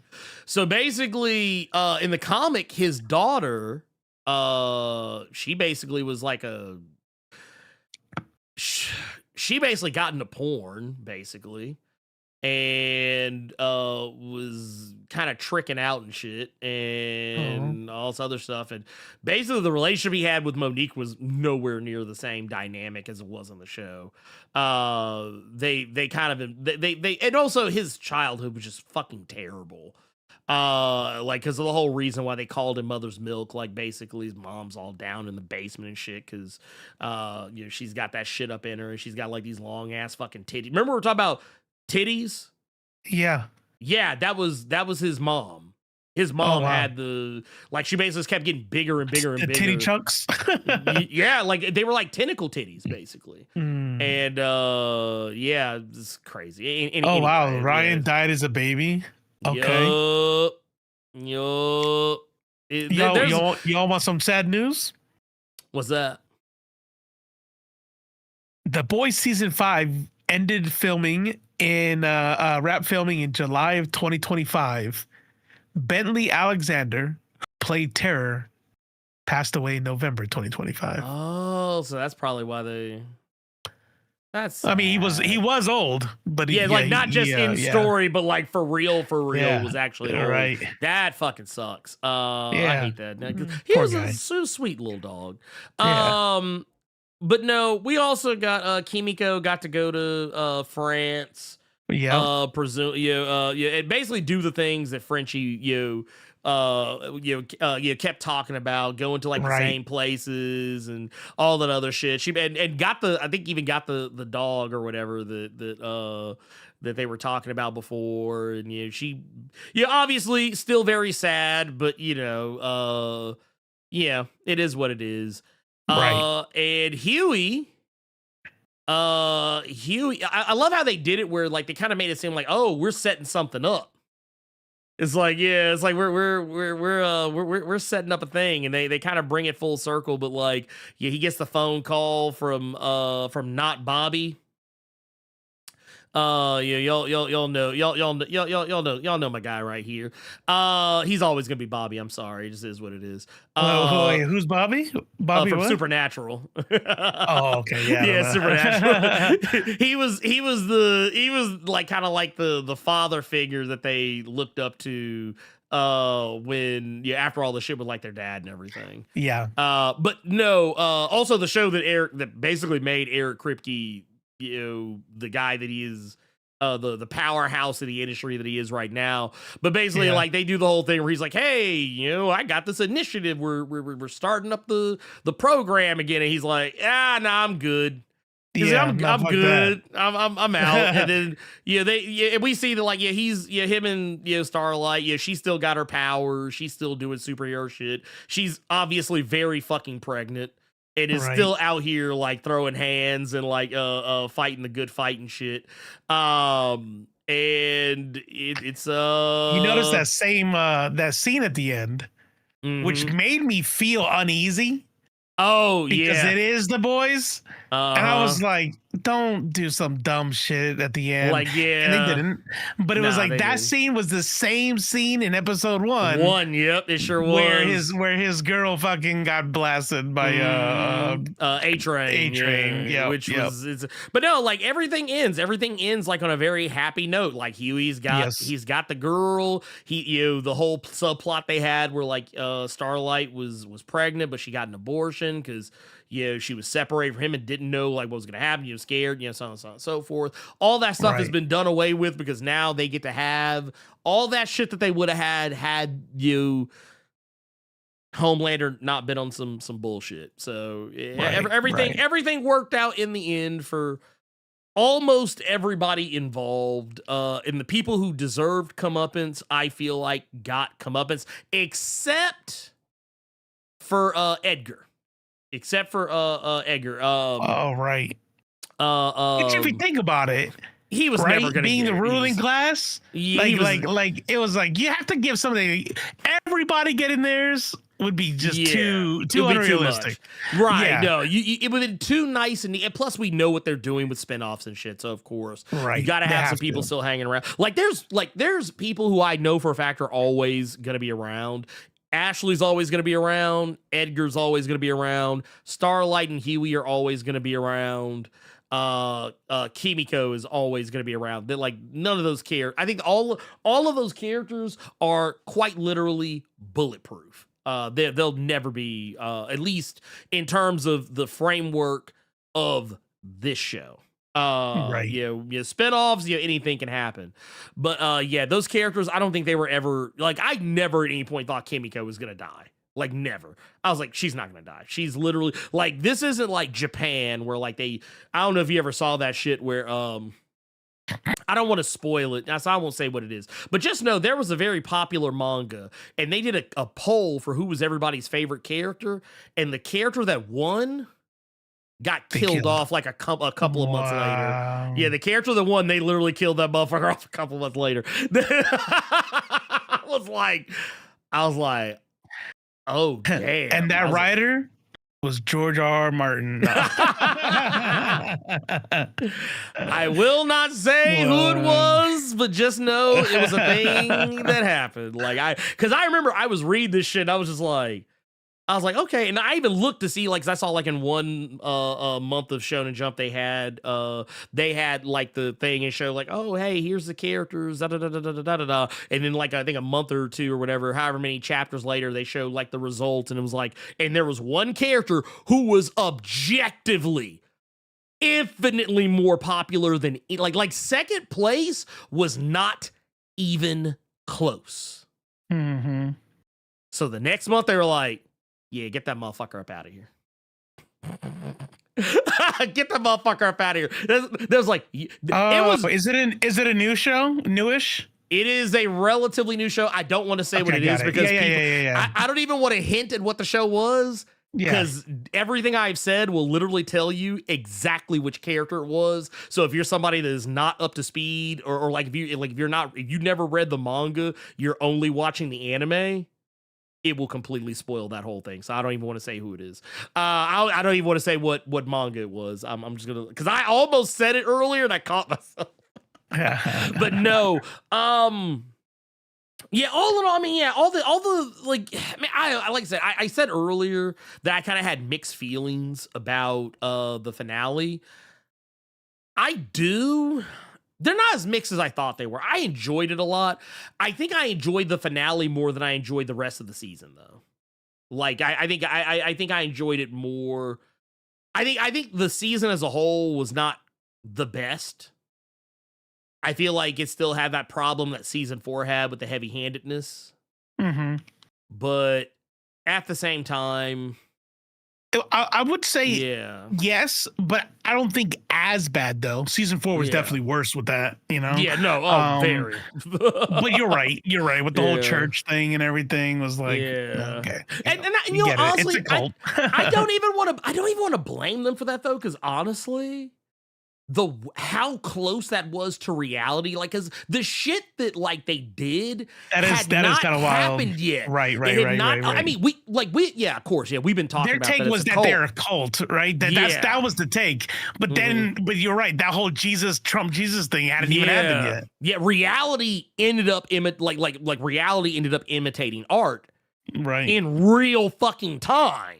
So it was just kind of like, dude, and like, once again, like, I think the way that those episodes lined up, I think the stuff with Trump happened. And then, like, I think a couple, maybe 2 or 3 weeks later, the thing happened on The Boys. And I'm going to tell y'all right now, that shit was good in film long before Trump ever did that shit. So the fact that they called it that close before it even happened, I mean, we didn't know at the time. We didn't see it at the time, but that shit was already in the can by then. And already sent out. That right there, I can't really fault them for that, but I can fault them for just everything else. And I will. Flominum knows exactly who I'm talking about, and once again, I'm not gonna say who it is, but I'm pretty sure they know who I'm talking about. I know Flominum knows who I'm talking about. So the manga character you're talking about had me in my feels for real. I ain't gonna lie, I put the book down. When that shit happened. I was like, nope, I'm out. You took my favorite. I was like, I don't want this shit no more. But also, thank you for that. 1999. Canadian super chat. Yeah, nah, it was wild, man. It was wild, man. It was very wild. Man, you know what? I want to. There was one thing that did come up. There was one thing that came up. And I thought about talking about it tonight, but I think we're gonna save it for next week because. Well, give us a tease at least then, because now I'm curious. Yeah, so there's been a lot of shit that's been kind of popping off lately. In the spectrum of Hollywood. I don't know if you saw this or not, but Quinta Brunson is going to be bringing to life a animation icon.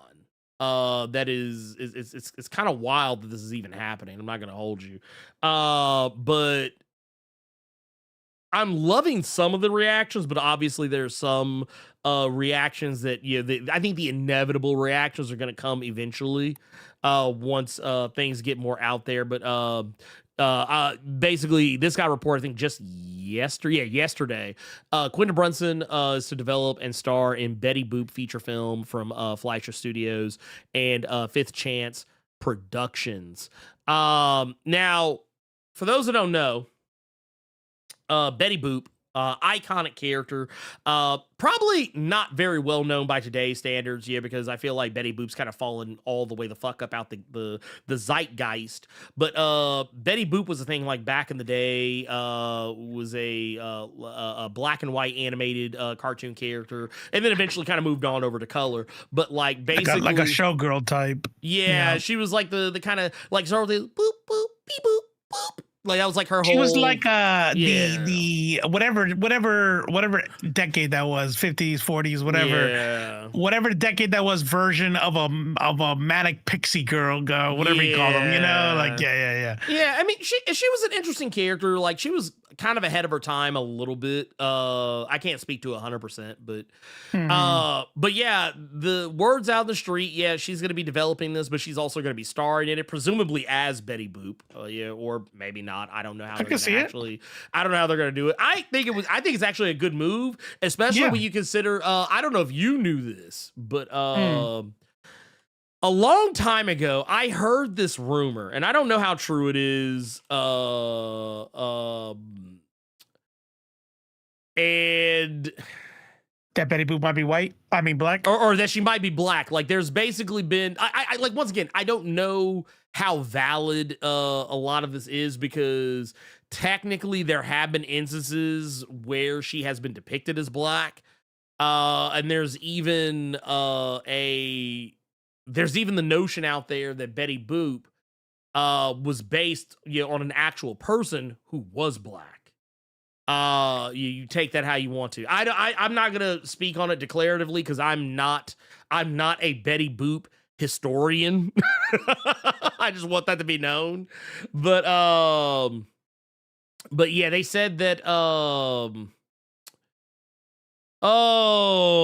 was it? It looks like that it was that the cartoon character is white and is voiced by a white woman, but she's based off of a black Esther Jones, Baby Esther, 1920s performer, Harlem Cotton Club. Yeah, okay, I see it. Yeah, that's what I know. That's what I know. But see, the thing is, I don't know if it's.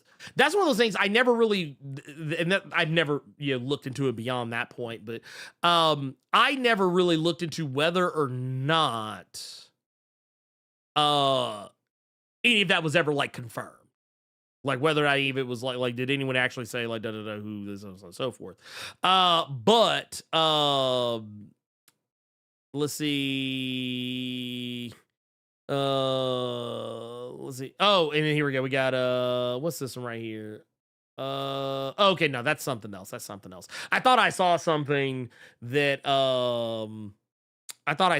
might have like kind of added a little bit to it, but it really doesn't add anything. But no, Baby Esther is definitely like the one who I would say it's definitely that.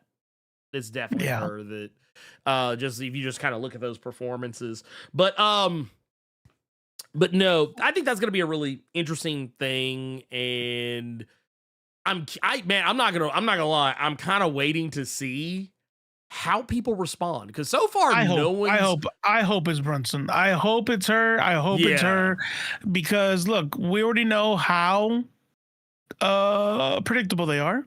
Mhm. Well, suddenly we're gonna have a whole fuck ton of diehard Betty Boop fans. They've been Betty Boop fans their whole life. It is super fucking important that Betty Boop stays white. Blah blah blah blah blah. And I'm like, good. Oddly enough, it's Good. all going to be people that were born like in 1992 or 2002. Right? Yeah. Like, it's going to be people like, man, Betty Boop wasn't even in the Like, let me tell you something. You want to know how out of the zeitgeist Betty Boop has been? Mhm.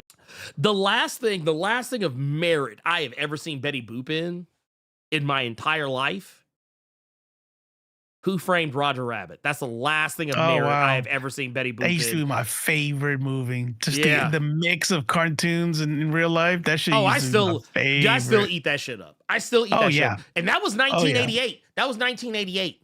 That's the last fucking thing. There was Drawn Together, but I always kind of felt like that was more of a that was parody. a homage, right? That wasn't. It was a parody of Betty Boop more so than it was Betty Boop herself. But yes, Drawn Together. Oh my god, I haven't watched that show. Like that shit, freak too, man, bruh. That motherfucker was all over the place. Yeah, because what was her name? Was it? Oh my god, what was her name? And I hate it too because it was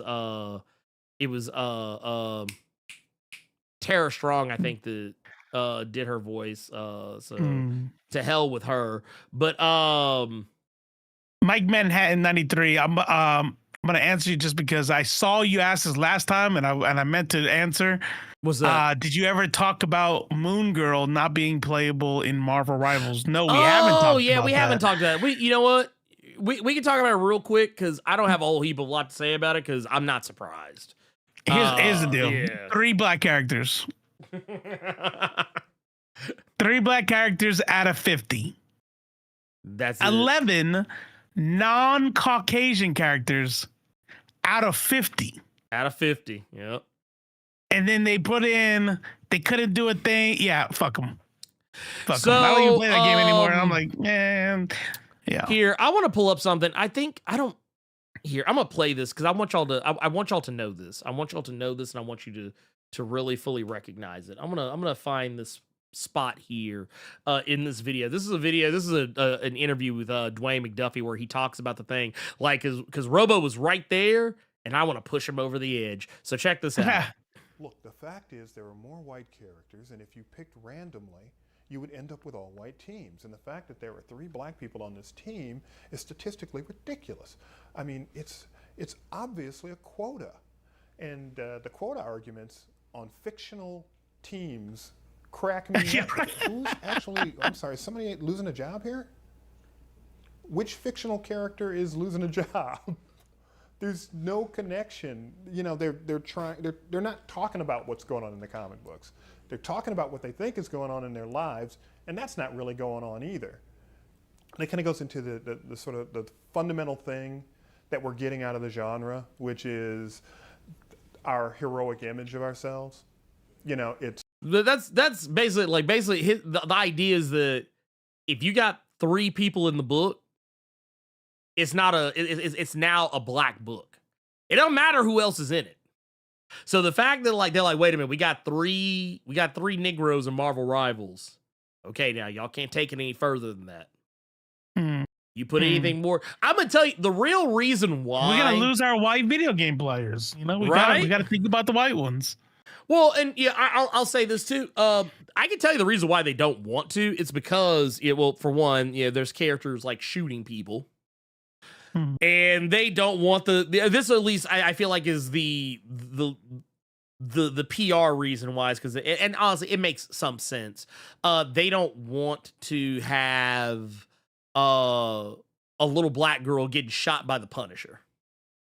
Yeah, that is a reality of a thing that can happen. And I mean, it's also, how would you use her? So my thing has never been about why can't we play Moon Girl, right? right. Because I'm trying to think of like Rocket Raccoon makes sense because he's fucking Rocket Raccoon. He has a giant Right. gun. Like, how would you expect the Moon, this little girl who's just a scientist, to be played?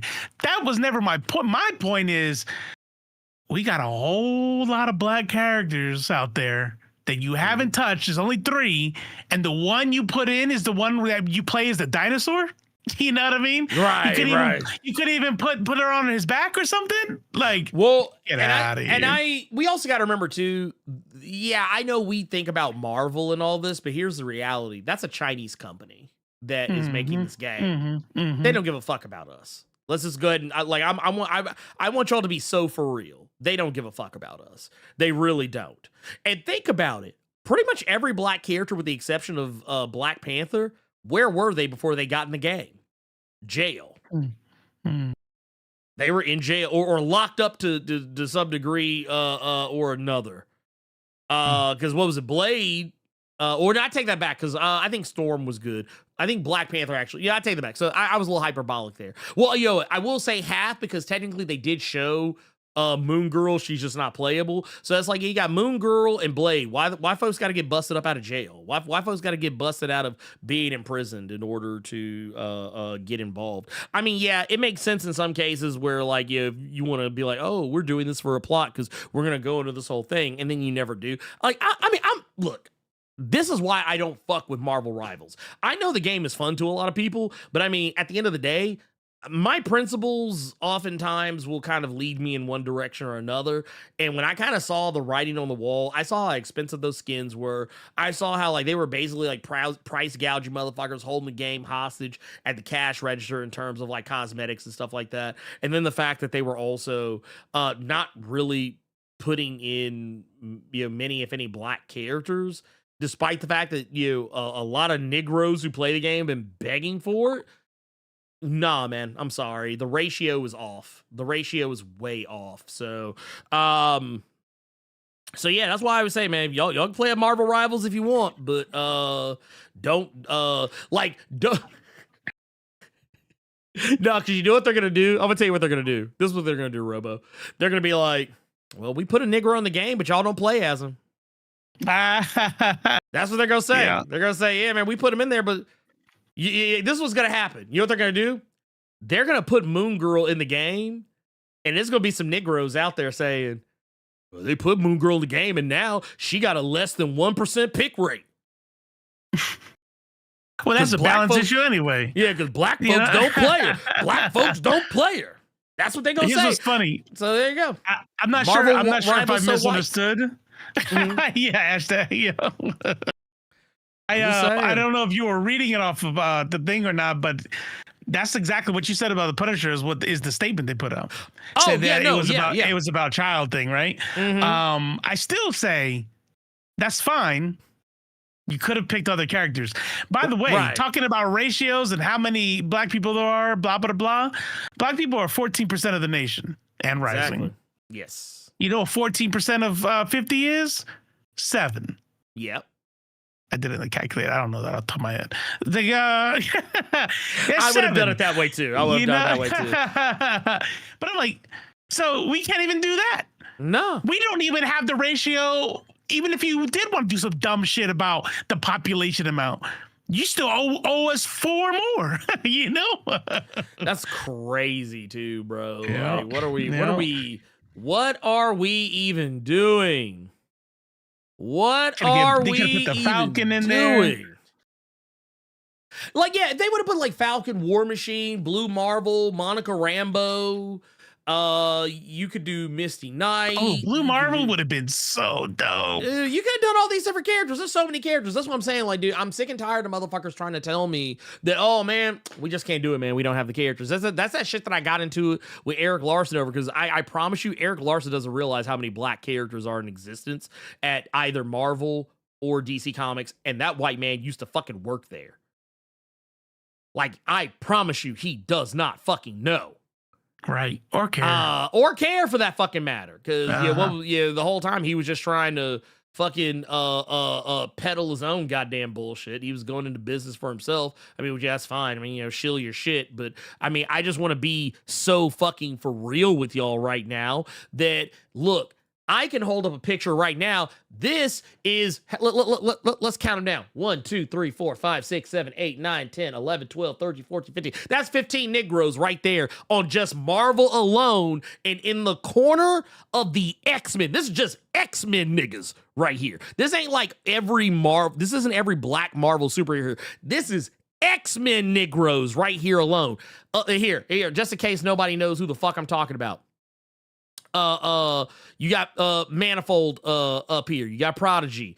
You got the artist formerly known as Oya, now known as Temper. You've got Frenzy right here. You got Monet, Bishop, Gentle, Storm, Sunspot, Darwin, Sync, Bling. You got Dr. Cecilia Reyes. You got Triage, and I want to say, if I remember correctly, I think her name was either Darkfire, but I think her name has changed since then. But she's like one of the first like more prominent drag queen superheroes in Marvel, but that's another story altogether when we get into that. So that's the thing I'm saying right now. I'm saying right now, like, this is just 15, and I want to make sure y'all understand this. This isn't even all the Negroes that exist in Marvel as X-Men.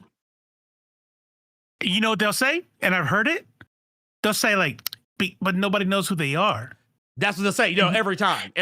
But then I pull up the list. I'm like, here, let's see. We're gonna go ahead and imagine this person said that, and I'm gonna go. Where do you know? And I know everybody here is gonna know all of these, but I want you to imagine you're a normie. You don't read comics, right. Nobody knows who Angela is. Black Cat, maybe. Cloak and Dagger, nope. Elsa Bloodstone, nope. Jeff the Land Shark, nope. Luna Snow, nope. No. I was gonna say Mantis, but no, you got the Guardians of the Galaxy, Scarlet Witch, Spider-Man, Squirrel Girl. Squirrel Girl. Honestly, people only know Squirrel Girl. Yeah, I was gonna say people know Squirrel Girl now either because of memes or because of that game. Promise you. Right. Promise you. White Fox is in this. Nobody knows. First off, who the fuck? Nobody. Comic book readers don't even know who the fuck that is. Like, I know who she is, and I still don't know who she is. Right. You can put White Fox in there. Who the fuck is that? But you can't put any of these people on the screen on Sunspot. Wait a minute. Tell me how many Asian characters are in the game. Tell me how many Asian characters in the game, because I know off rip you've already named 2, and I know for a fact there's at least 3 or 4 more. And and this is going to answer your question as to why I feel the way I feel about this game. Just go ahead. Because I know you said Luna Snow. To my understanding, Luna Snow is Korean. I forget exactly what specificity of Asian White Fox is, but she is Asian. The Iron Fist that's in the game is the artist formerly known as Swordmaster, who, if I remember correctly, is Chinese.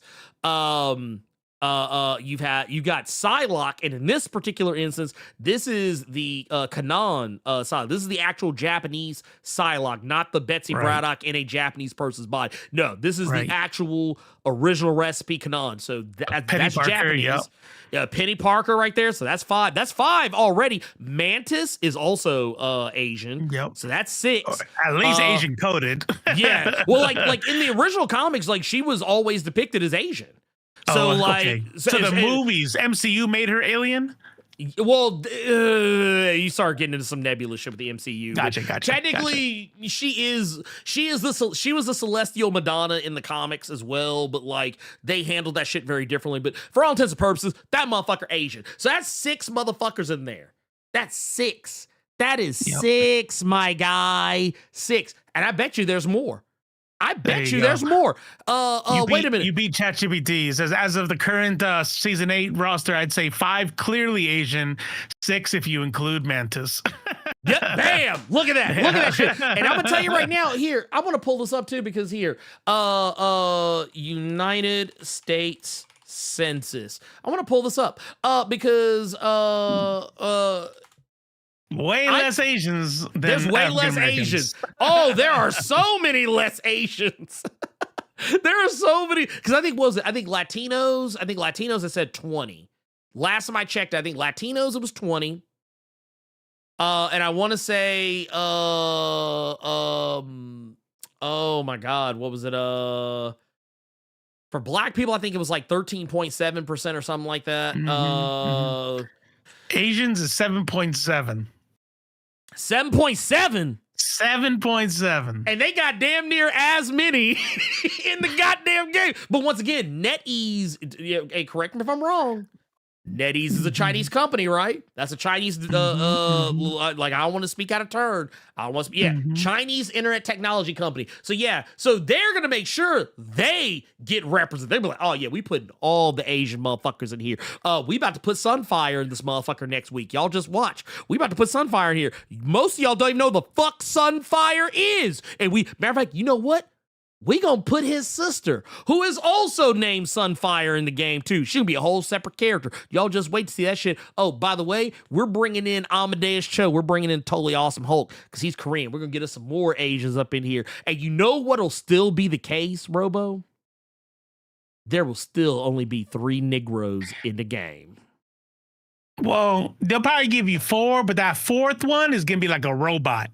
And like half of his face will be black or something. No. See, what they'll do is they'll bring in War Machine, but it won't be current War Machine. It'll be Cyborg War Machine. That's what they're gonna do. I know these motherfuckers. I know how they think. Look how easy this is. Look how easy this is. Check this out. And it's ChatGPT. Sorry. At least make me a wish list. Right. I said, make me a wish list. List me black heroes that would be good in the Marvel Rivals game. Right out the gate, Luke Cage as a Vanguard. Monica Rambeau or / Spectrum, strategist or duelist. Bishop, duelist. Blue Marvel, Vanguard. Fury, not to double up on Black Panther, but as a strategist with gadgets and shit. Okoye, Miles Morales, Riri Williams, Dr. Voodoo, Sync, Prodigy, Night Thrasher, Deathlock. We just keep going, Julie. We just keep going. We got 3. We got 3, and then the one we're adding is, she's supposed to be there. We'll put her in the artwork at least, but she's not going to be. We won't even have her ride him in the game. Nope. We'll just have her on the art. She won't even be in the MVP. She won't even be in the MVP animation. She won't even be in that. And this right here, Splosh just said, next season on Marvel Rivals, Silver Samurai joins the roster. I'd be like, get the fuck out my face. Nobody is checking. First off, this is the other crazy part. And I get it because I know I often say, like, this is how characters get popular. You put them in shit that is popular. So on one hand, I want somebody to understand. I want y'all to understand this. I am so happy for our Asian brothers, sisters, and MBs out there that are getting this representation. I'm not mad at y'all for this. I want this to be very clear and understood. I'm not mad at y'all. I'm happy for y'all because y'all know me.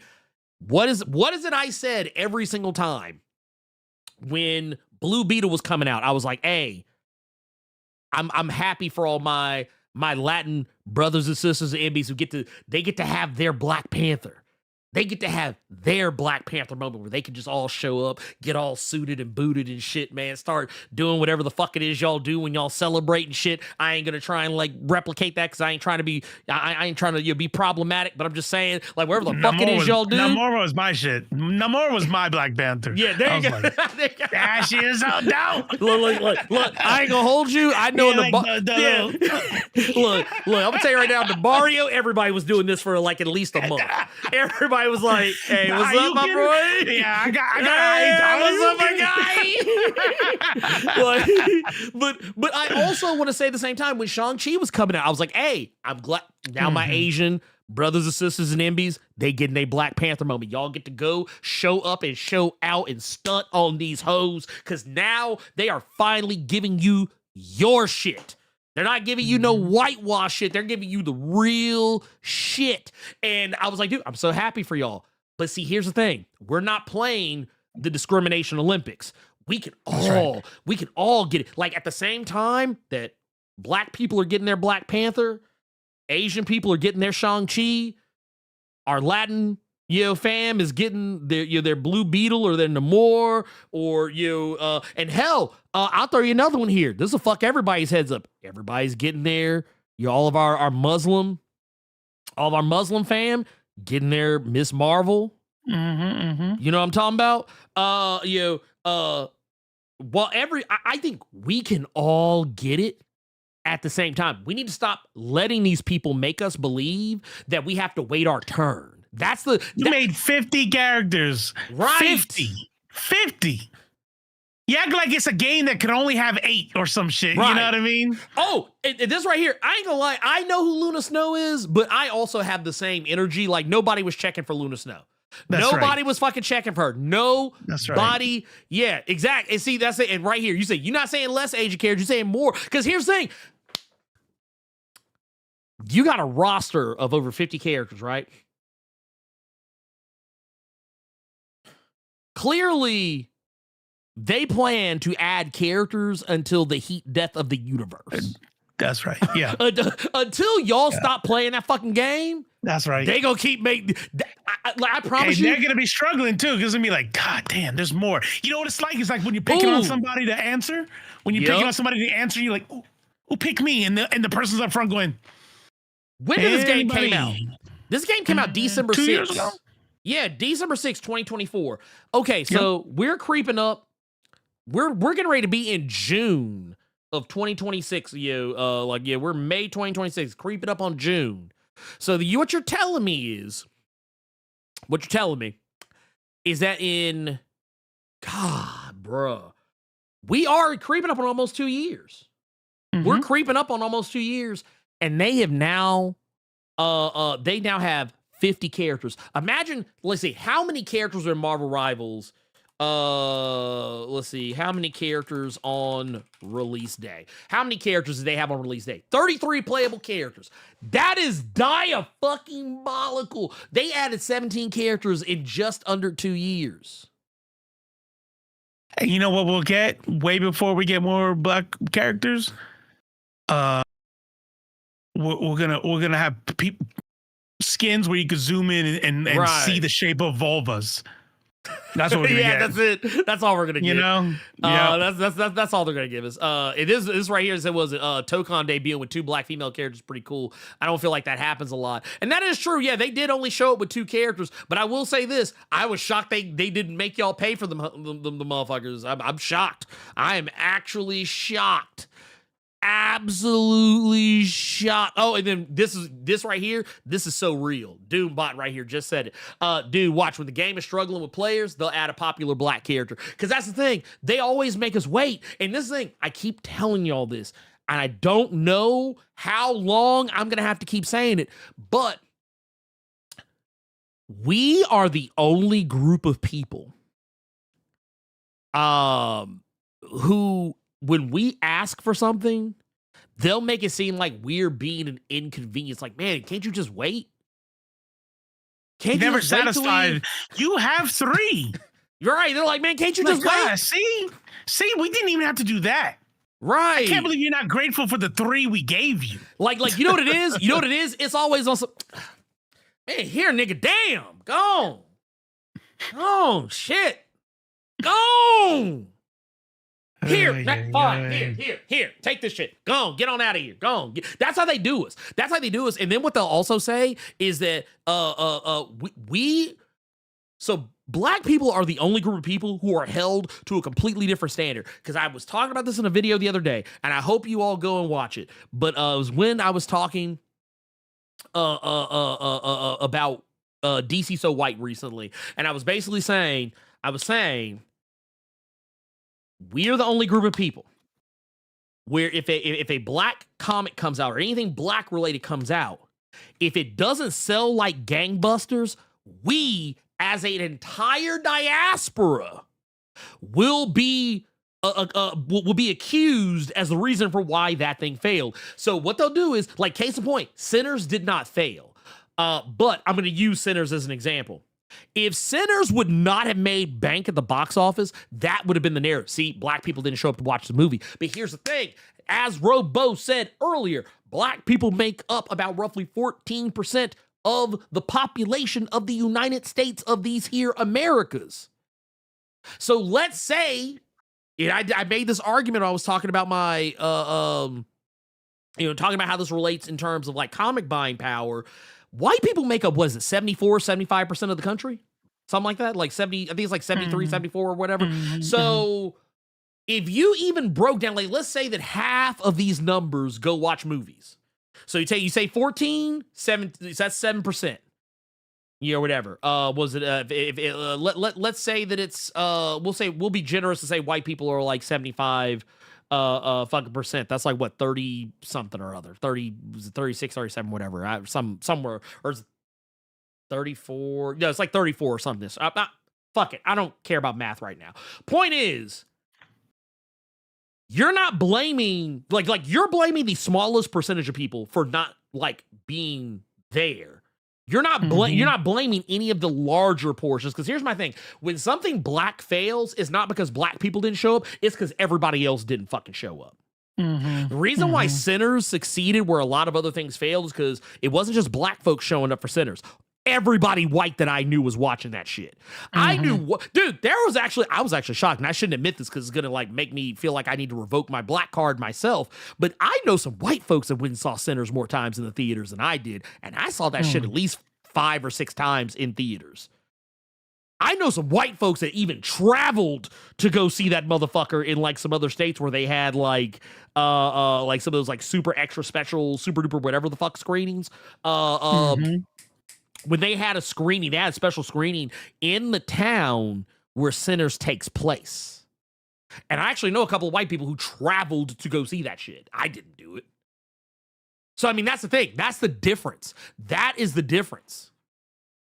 So, I mean, yeah, it's like, right here, if Blade hadn't even been good since they added him, they refused to let Black Panther be good. And that's also the thing I'm saying. They always half-ass with us, because I promise you, Psylocke, I feel like Psylocke is kind of slick busted. Wait, are we talking about Marvel Rivals? Yeah, talking about Marvel Rivals.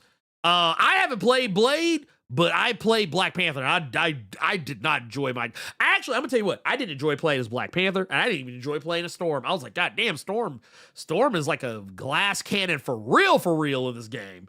So if you figure out her role, Storm is pretty busted. Black Panther, they recently had to nerf because he's busted. Blade, you know what it is that each of these characters have like a niche. Like you have to like play them a very exact way, and if you don't play them that exact way, like Storm, you can't play her back. Right? Like people want to be high in a way, and you're just gonna get popped out. Black Panther, I'm not good with Black Panther. I'm not. But I've watched some of these dudes on Twitch, and then the way they string these combos and run up the walls and da da da da. Yeah, it's a lot of these times it's skill issues. Whenever I have somebody I'm not good at, I'm like, I don't know, I can't do this shit. Like for example, Spider-Man. For me personally, I find Spider-Man to be like the most skill-based character on there. Most people suck at Spider-Man, but if you're good, like a lot of these kids are, Spider-Man is broken. I'm like, man, fuck you. I felt the same way about Doctor Strange. I felt like Doctor Strange, like you know what you're doing with Doctor Strange. You're a bad motherfucker. But because he's deceptive. But no, this right here. Remember before we got live action Black Panther? You guys got Blade. Isn't that enough? They did say that shit. Mike Manhattan said it right here. Chuds, white men are being underrepresented. Meanwhile, they make up the majority of the goddamn roster. See, what they're really trying to say is it should only be white. It should be nobody else. Nobody else should be in there. I heard somebody say, when you're the oppressor, equality feels like oppression. Yep, sure fucking does. Imagine what equity feels like. Equity must feel like slavery. Right? He's like, no, erase here. This is a white genocide. It's a white genocide because you're not 85% of the country anymore. Genocide, bro. Like, you're still the majority. Be so fucking for real, my guy. Like, come on, bro. But no, that I like I said, man, it's that shit with Marvel Rivals. I didn't even talk about that shit for that long. I said I had hardly anything to say. Here we are, like 20 minutes later. It was a good talk. It was a good talk. No, it was good. No, it was good. You know what? Because it lent into so many things, and I appreciate that. But no, I will say this much. Oh, this right here. I forgot about this because I think we had talked about it before, but just kind of in passing. But yeah, so right here, 3 or 4 Negroes show up in the Odyssey. Now they want Christopher Nolan dead. Now remember, this was their golden boy for the longest time because of the Dark Knight movies and Inception, and whatnot. Now they're like, oh no, man, fuck that dude. He got not just that. See, and this is why I always say, this is where you're always going to fuck white people up, especially like bigoted white people. Mm-hmm. They don't only just have 3 or 4 Negroes in the Odyssey. Didn't they get Elliot Page to play Achilles or play Achilles? Yeah. Yeah. I'm like, I want to make sure I'm correct in my saying, but I want to say I have something to say that is that might get me canceled. Oh God. I saw a super transphobic, inappropriate video. That was like still made me laugh a little bit. They had Elliot Page used the AI to replace Elliot Page with Brad Pitt's in the scene where he's where that scene where he's running at the and he dodges it, and so but it's Elliot Page and like the armor and the helmet's like way too big, so it looks like he looks like a little kid inside the armor, and then he's running just like Brad Pitt starts, and the guy goes, ugh, and then it goes, ooh, hits her in the chest, and then that was the end of the scene. I was like, what's funny is like that's not okay. The energy that they put into bigotry is shocking. Like, it's like, right. Dude, if y'all put this energy toward like some actual like good shit that could help humanity, y'all would be an unstoppable fucking force. Unstoppable force. Yes. But no, here's my thing. I don't give a fuck about that shit, because you know what? Say what you will about casting a trans actor to play like like actually anything. have we even confirmed that he's playing Achilles, or is this just something they're making up? Because when I went and looked on IMDb, Elliot's role is not listed. Like, they're listed as being in the movie, but they're not listed as actually playing Achilles. So I wonder if this was like some shit where they just heard he was playing Achilles and just left it at that. That's what I wonder about. Is the Achilles actor at all on there? Hold on, let me see. Let me go back to it. So here, I'm on I got us right here. Boom. So this is it right here. So here's Odyssey 2026. We're gonna scroll down. So Matt Damon. Yeah, Matt Damon's playing Odysseus. Oh, that's right. Tom Holland's playing Telemachus. Robert Pattinson's playing Antinous.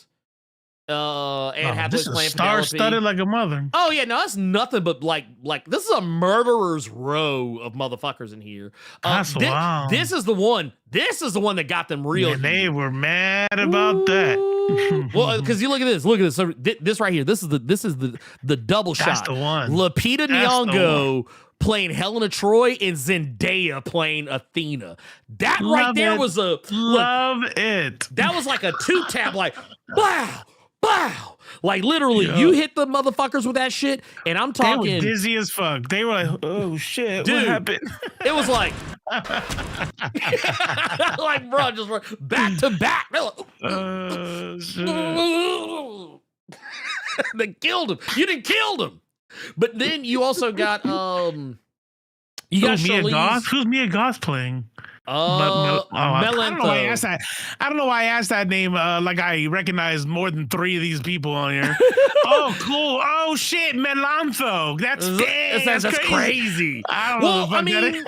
you look at the Charlie shit. Like, Leguizamo's in here. yeah, he's playing Eumaeus. That's awesome. So I don't know who that is, but Oh, and then you got Himesh Patel playing Eurocalus. Eurolakis? Eurolakis, yeah, that's crazy. That's crazy. When I think of Eurolakis, I think Himesh Patel. That's like my fan casting. That's crazy. So that's good. That's crazy. It's crazy they got in my head like that. That's right. But then, like, no, you got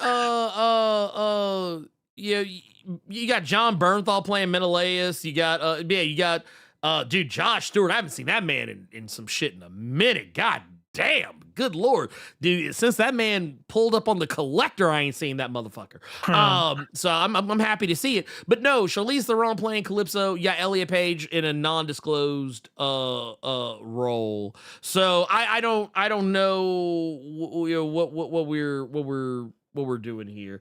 But I'm here for it though, man. I'm gonna check it out. Because here's the thing, it'll be good. It'll be good. I don't think I've ever not liked a Christopher. Let me before I say that, that's a very declarative thing that I just said. Let me go back. Christopher Nolan. Let's look at Christopher Nolan. Let's see. Let's look at his slate. I want to look at his slate of movies. I don't want writing. I want like actual. Okay, what has he done? Let's pull back. So I haven't seen Tarantella. I haven't seen Larceny. I've never seen Doodlebug. I have seen Following. I like Following. I've seen Memento. Love Memento. I've seen Insomnia. Love Insomnia. Batman Begins. I liked Batman Begins a lot. I love The Prestige. Love The Dark Knight. Loved Inception. Anyway, Interstellar. I've enjoyed. Yeah, it was a movie. Yeah, I haven't. I don't think I've ever actually sat down and watched Dunkirk. So I might. I've heard good things, but I haven't heard it. I haven't seen it. I mean, yeah, like Tenet is another one. I'm like, you know what? I enjoy Tenet. And I haven't watched Oppenheimer, so I can't speak to that one. And of course, the upcoming is Odyssey, which obviously none of us have fucking seen. So yeah, I'm like, dude, it's like people are out here acting like this motherfucker just constantly throws up L's. Like this is that fucking Brian Michael Bendis shit all over again. This is like, oh man, he just throws up fucking L's all the time. It's like, dude, go back and look at check the technique, man. Check the technique, man, please. Let's see here. Let's see. Let's see.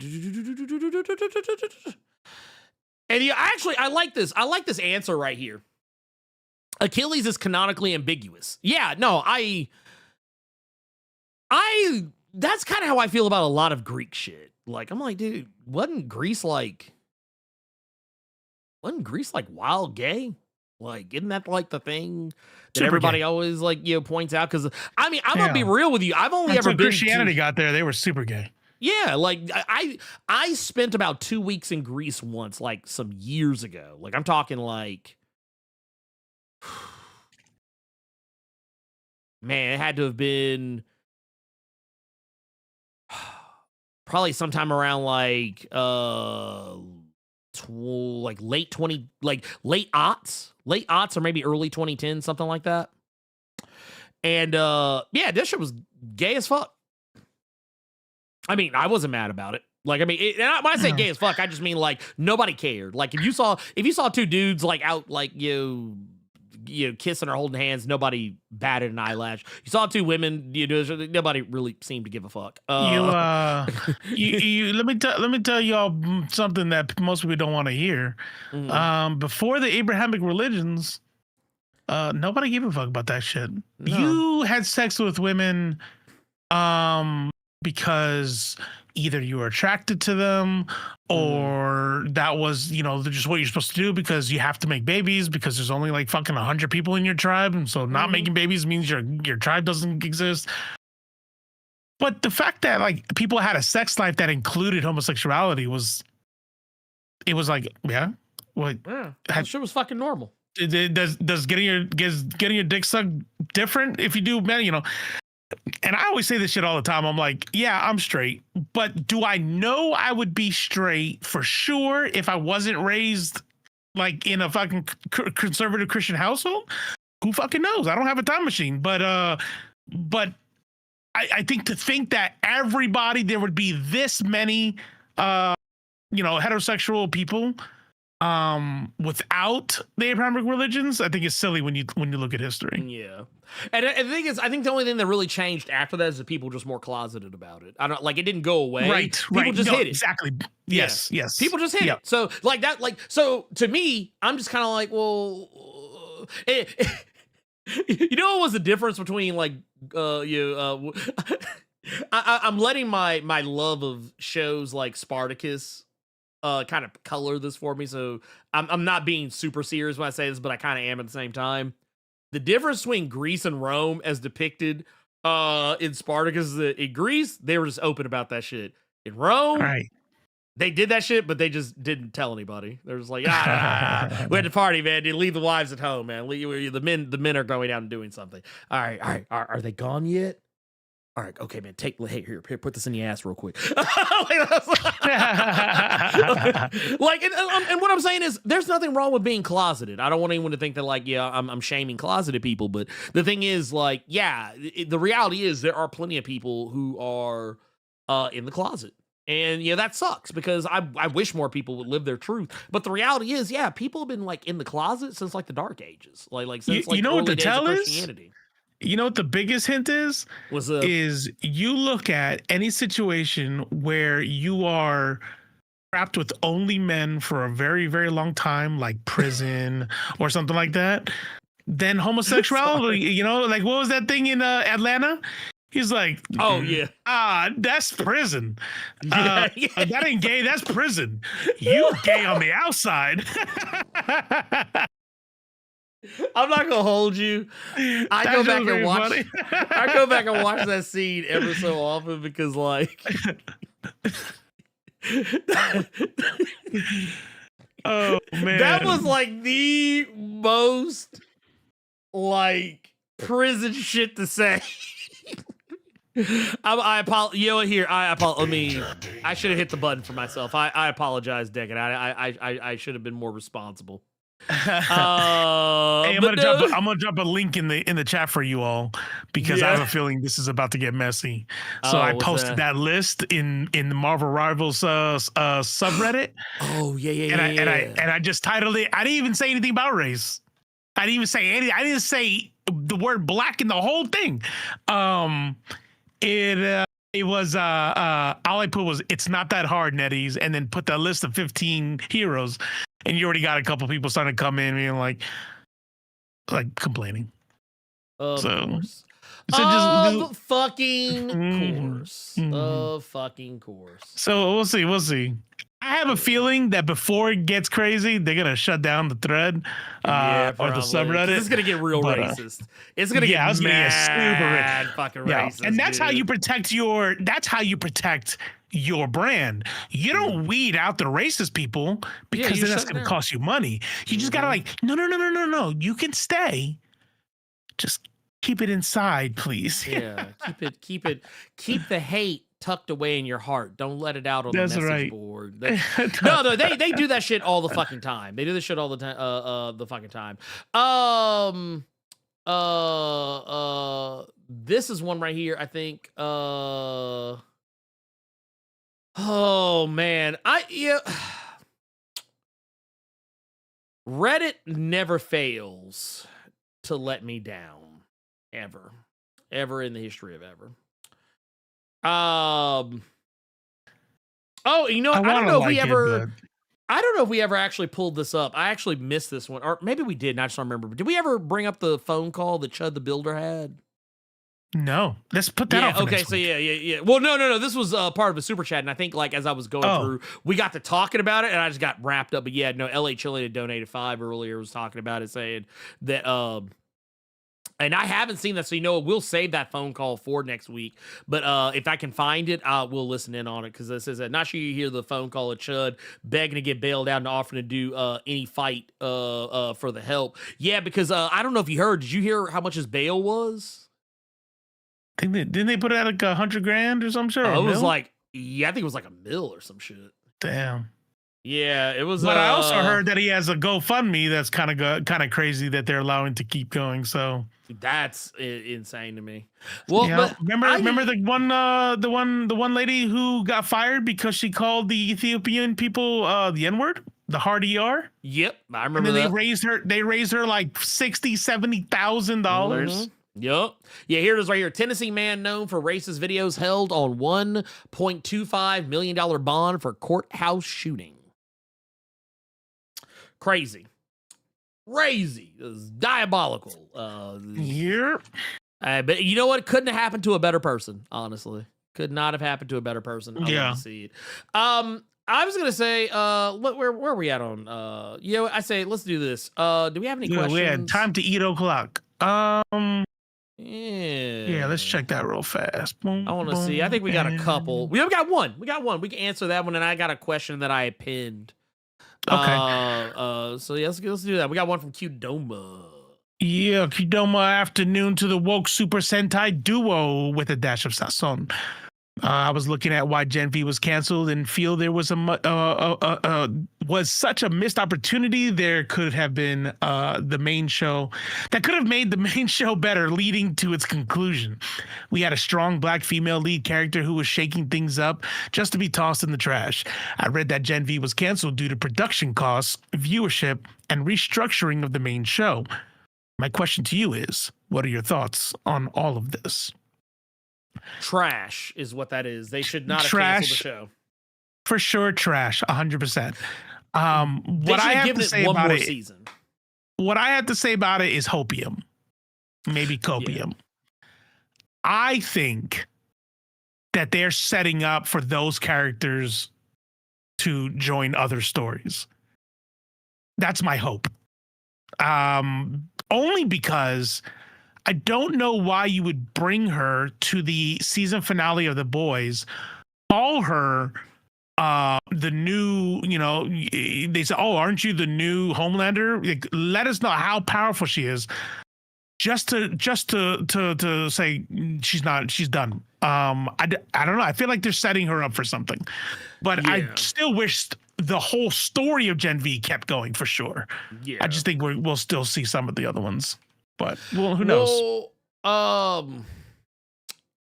What was it? Trash is still the response. Yeah, no, absolutely, just straight up trash. Yeah, so the boys. So basically, so it looks like the boys spinoff that is still going ahead. What, VOD Rising or something? Yeah, there's VOD Rising, and then there's The Boys Mexico, which apparently is still a thing.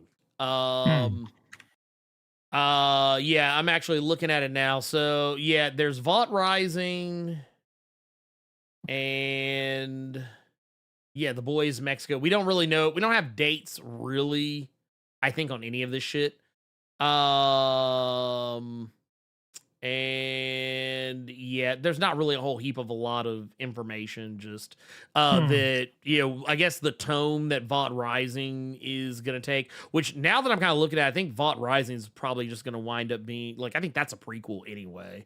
So yeah, we're not going to see anything from that. Maybe Maria will show up in The Boys Mexico, but I don't know. I'm not gonna hold my breath. I'll tell you what. I'll wish in one hand and shit in the other and see which one fills up first. But I'm not gonna do that because I know which one will fill up first. That said, we have got we got a clarification here. So apparently, yeah, 1.25 mil judge said that he cannot use the money from the fundraiser to post his bail. Because honestly, I feel like that should be. I'm not gonna lie, that does kind of get into a slippery kind of slope because you get into like stuff like some of those like bail funds and like charity GoFundMe type deals like that. But I do feel like maybe the only reason this is being done because of the high profileness of the person that did the thing. So it's like they would literally just like it would basically allow them to escape consequence too easily. So like, yeah, I think that's fair at this point. But I do think it sets a dangerous precedent. But I'm still glad though that he was like, yeah, no, fuck all that. let's see here. And then we got another weird question. This is from Berto. Says, now the show is over, who has the overall best hands and who would win with no powers for real? Well, I mean, I think we saw real quick that Homelander had no hands. That man was handsless. That motherfucker could not fight to save his fucking life. Butcher clearly knew how to fight. I think Mother's Milk. I think MMM. I think he had hands. He had hands. I believe he had hands. Oh, is this the who would win in a fight one? Hold on, I had the Discord closed. Mm-hmm. Oh yeah, Mother's Milk. Yeah, Mother's Milk got hands. He beat that ass. Yeah, wasn't he? Isn't it allude to? I think he's like, didn't he like box? Like he's an actual boxer. They kind of allude to him having like a background, and then like, and of course, you know, hanging with Butcher, and Butcher also being like a being a guy with a shady past, a little bit. Yeah, that kind of lets you know a lot of things. I think if you want to talk about like hands without powers, probably the original Black Noir. I think the original Black Noir was for real. Because I mean, he showcased having ability, in spite of power, prior to everything. Yeah, I would go on a limb and say probably most of the soups that were on the 7 didn't have hands. Like they were literally just their powers. And you can kind of see it sometimes in who gets beat by who or gets worked over the most by who when they do have powers. Because at the end of the day, like your powers are only so much. Like you're like like that's the thing about Compound V. It makes you powerful. It doesn't make you like have skills. Yeah, it doesn't give you skills like or anything like that. So that is something I thought who had hands? Was interesting. Huey. That boy had hands. Fast as fuck. Fast as fuck, boy. That dude got worked. Yeah, you know what? Man. Ugh, bruh. Oh, wait, what's this? Mike Mahan said, I think tonight is Stephen Colbert's last episode. I saw he had the Talking Heads come out and perform Burning Down the House on a previous show. I thought that was appropriate. But yeah, I will tell you right now, as far as I'm concerned, yeah, in terms of all things being what they are, don't get too for as much as I personally am always happy to see black shit, don't ever get too attached to anything black popping up because they're gonna be real quick trying to shut that shit down, especially if it's successful. Like what's that movie that just came out? Is God Is? That is gonna be motherfuckers already like getting mad about that fucking movie, and it's like, bruh, you don't like it when we're in your movies. You tell us to go make our own movies, we go make our own movies, and then you're mad about that. Like, so what was we supposed to do? I Love Boosters is also, I think, out this weekend or might have just come out this past week. I need to go see that too. And this is what I mean when I say I have more respect for outright no shit neo-Nazi skinheads than 99% of these people, because at least they're just gonna tell you, oh, why don't you like it? Because black people are in it. No, not because there's too many, not because they're in my stuff, not because they change anything. I'm not racist, but it's I hate black people. That's why. Okay, cool. Now I know where you stand. Just be over there. You know what I mean? This whole thing where like all of MAGA and a bunch of liberals are just gonna be talking about how not racist they are. Like in this Reddit thread right here that I just posted, somebody literally said, don't call me racist because unironically, not a joke. I think Obama was a good president. I'm not racist. And I said, bro, if you're annoyed by people saying that 3 out of 50 black characters is a lack of representation, then that's racist. And it just gives you like, what? No way, no. Like, That's Just say you hate black wild. people. Yeah, just say it and be done with it. Like, just say it and be done. Yeah, it's legal. Just say it. Stop being a bitch. Like, that is so wild. That is, oh my God, bro. That is. Okay, yeah. You know what? I've had enough. I've had enough. This shit is so fucking just diabolical. So that's enough Reddit. I'll no go back on more Reddit again in a couple months. Yeah, I was gonna say, That it's was my like one time.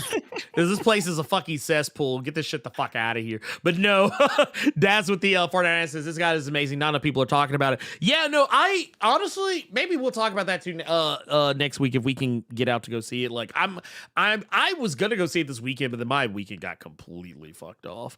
But I think I'm man. You know what? I ain't really doing shit tonight. I want to see if we got like a. What time's right now? 8:45. I wonder if they got like a later showing tonight that isn't like right Is the God? second. Yeah, because the thing about Memphis is like, we're not like a up all night city like a New York or an LA. So like, the only time they really have shows that are late enough where like when we're done, I could just go and see a thing is like if it's like a weekend. So like Friday, like Saturday. Because like I don't know if I told you, I think maybe we talked about it before, but there was one weekend. I think it was quite a few Saturdays ago. I went because Cynthia had a women's retreat thing that she went to, and Circe was spending the night at a friend's house as well. So I had the house to myself pretty much. And I went to go see They Will Kill You and Ready or Not 2 back to back, which was a mistake. I mean, both movies were great, but it was a mistake to go see both movies in the same night because I didn't know anything about They Will Kill You. I didn't know what the plot was outside of, it's a woman in a building, everybody's trying to kill her. That's all I know. I didn't really look any further past it. I didn't want to know anything else. I just wanted to go in cold. I knew what the plot of Ready or Not 2 was because I saw Ready or Not, the first one. So when I went to go see both movies, I saw Ready or Not 2 first. When I saw They Will Kill You, when I was sitting in the theater the whole time, I was just like, I feel like I just watched this. Oh, so they're both the same. They have almost the same plot. They have like it's not the exact same plot, but they have the same themes. A badass woman who goes up against insurmountable odds. Everyone is trying to kill them. And they have a sister who they are estranged with. Their relationship is very rocky, and they're trying to work together despite the fact that they don't get along. And also being like hyper gory, like very like violent. Really, They Will Kill You more so than Ready or Not 2 even. But like, yeah, and also blending the theme of horror, action, and comedy. And it's like, yeah, they're practically the same fucking movie. They don't they're both good on their own merits, but like literally, and I know this, I know I'm not alone in this, because when Cynthia finally saw They Will Kill You, they said the same shit. She was like, because we had watched Ready or Not 2 already together, and it was like, she was like, this movie's really similar to that other movie we have watched. I was like, yeah, I think the main difference is that They Will Kill You feels more like a Tarantino movie that Tarantino didn't direct. That's like the biggest difference between the two. One takes itself way more seriously than the other, and it's not saying a lot because Ready or Not 2 does not take itself super seriously, but like They Will Kill You kind of like plays with what it is. Which I really appreciated. But yeah, like seeing those movies in the same night for the first time, a mistake. If I watch them together, like again later down the road, it will be a fun time. But seeing them for the first time, I should have watched them separately. Would it be like watching a double feature of Last Shift and Malum? Yeah, pretty much. Yeah. Which I have done before. That's rough. Because the thing is, I think in the case of those though, like I feel like with Malum's oh wait, we lose you? I think we lost Robo. Follow me. I think we lost Robo. Oh wait, he's back. I think. My bad. You're good. You're good. But no, at least Malum, the ending is different enough from Last Shift that it feels like a somewhat different movie, but like the whole movie leading up to that is mostly the same. Yeah. Yeah. It's like the only thing that really changes is the ending. But no, but I did like, yeah, if I like now I can watch them back to back because like, okay, I know what I'm getting into. But yeah, I might, you know what? Since I know for a fact Is God Is and I Heart Boosters are two different types of movies. I can go see them, or was it I Love Boosters? I can go see them together, and it won't be that big of a deal. Do they have any? Oh, they got a 940. I might go see a 940. That could work. We could maybe make that. Yeah, we can make that do what it do, and I can go see Is God Is tomorrow, the next day, because I got to go to the comic shop too. Wait, what's the other one? Is God Is and what? I Love Boosters. That's the I Love Boosters is the Boots Riley. It's Boots Riley's new Got movie. it. For those who are unfamiliar, Mr. Boots Riley, pleasure to meet you. Never let they punk ass ever defeat you. He used to be in the Coup. Was a kind of a like a hip hop kind of fusion style group. But I love that I looked up I Love Boosters, and the first picture that comes up is the woman in a nude costume. Oh, yeah. The old girl from Welcome to Derry. Yeah. Yeah. This shit's fucking crazy. I was like, oh shit, that's wild. But no, he also got into filmmaking a little ways back. And some of the movies and stuff that you might know, like he did Sorry to Bother You and I'm a Virgo. He did those. So like if you're like the least bit familiar with his work. But I Love Boosters is his new joint, so I was really interested. Like his movies are weird. They're admittedly incredibly weird. They usually like go into all kinds of like wild shit. If you've ever seen Sorry to Bother You, then you kind of already know this. That movie gets real fucking off the fucking wall, like in the third act. Like really, honestly, kind of in the second act. It's already wild in the first act. The second act's crazy. Third act somehow even more crazy. But yeah, no, I love me some Boots Riley. So I fuck with him. Oh, you know what? That's another thing. Maybe we'll talk about that sometime soon too. Lamar Norman asked, said, "Hey, Blerd and Robo, have y'all guys seen Devil May Cry season 2? I have not watched it yet. I need to get on that. That's another one. Yeah, let's get and some also food. I need to see Obsession as well. I need to go see Obsession as Bro. well. Oh my God, bro. All right, hold on. He's like, wait a minute. Tell you all. Go see Obsession. That shit kind of fucked me up. That was so dope.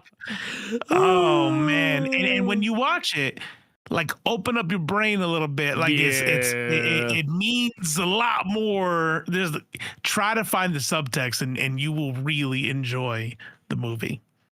Oh, that's no, 100%. That's like honestly, I think it should be required viewing for any man. Viewing for any man, because like just a little bit I've heard about, I'm like, yeah, I got a feeling when I go to the theater, there's gonna be a lot of butthurt dudes in the audience, or dudes missing the point.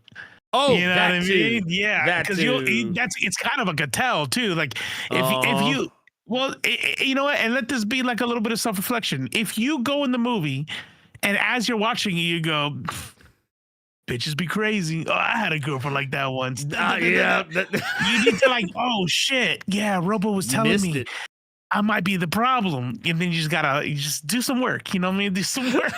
you might need to get your shit together. You might need to get your shit together. I am so sorry, but yeah, no. Yeah, I got a lot of movies to catch up on, but I will have a little bit of extra time, I think, this weekend, maybe possibly. So, but you know what? Got some That's not the subtext Daz one. Oh. Yeah. Watch a YouTube video on it. It's super interesting. Anyways, I like I said, I'm excited to watch it. Like, it just seemed like something I would really like. But I got so much shit to catch up on. It's not even funny. But stay tuned. Keep your eyes on the channel. Go check out some of the more recent videos. I got a decent size video coming out. I don't know when it'll be ready. I'm gonna just say next week because I only just now started editing I edited the audio, but I didn't edit the video till like literally today. I've just kind of been real lazy about shit. But I got a really interesting video coming out about Luke Cage that I think you guys will get a kick out of, or it might make you angry. I don't know. Shit, who can tell these days?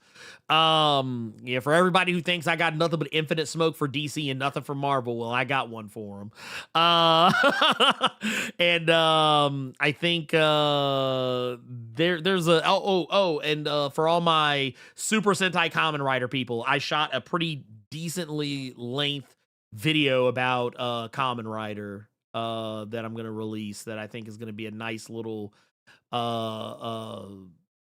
I guess kind of primer for people that don't know but might be interested, and and it won't be like hey, we're getting derailed. No, it's gonna be on purpose this time. Crownsville video should be coming out soon too. Oh, because I should be having it back to you tonight. Okay, bet. Maybe tomorrow. So yeah. So tentatively speaking, we got a video about the which if I remember correctly, Eisner Award. I think Crownsville got nominated for an Eisner Award. Yeah. So yeah, Eisner Award nominee Crownsville. There's actually been quite a whole documentary. Damn, that's great. Like, I need to. What was the name of the documentary you watch? Or no, wait, it's in the email you sent me. But yeah, Crownsville from lunacy to legacy. Okay, I literally just started it to like grab like B-roll and some clips. Ended up watching that whole shit. Just sat there, got locked in. Yeah, that shit is wild. Wow, sad as fuck.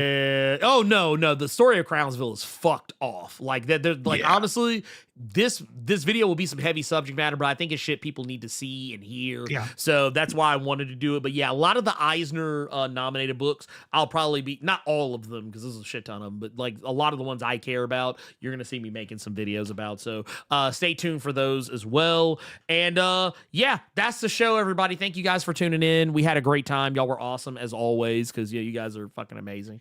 Yeah, just make sure to keep just stay tuned in, man. Make sure you like the video on the way out if you haven't done so already.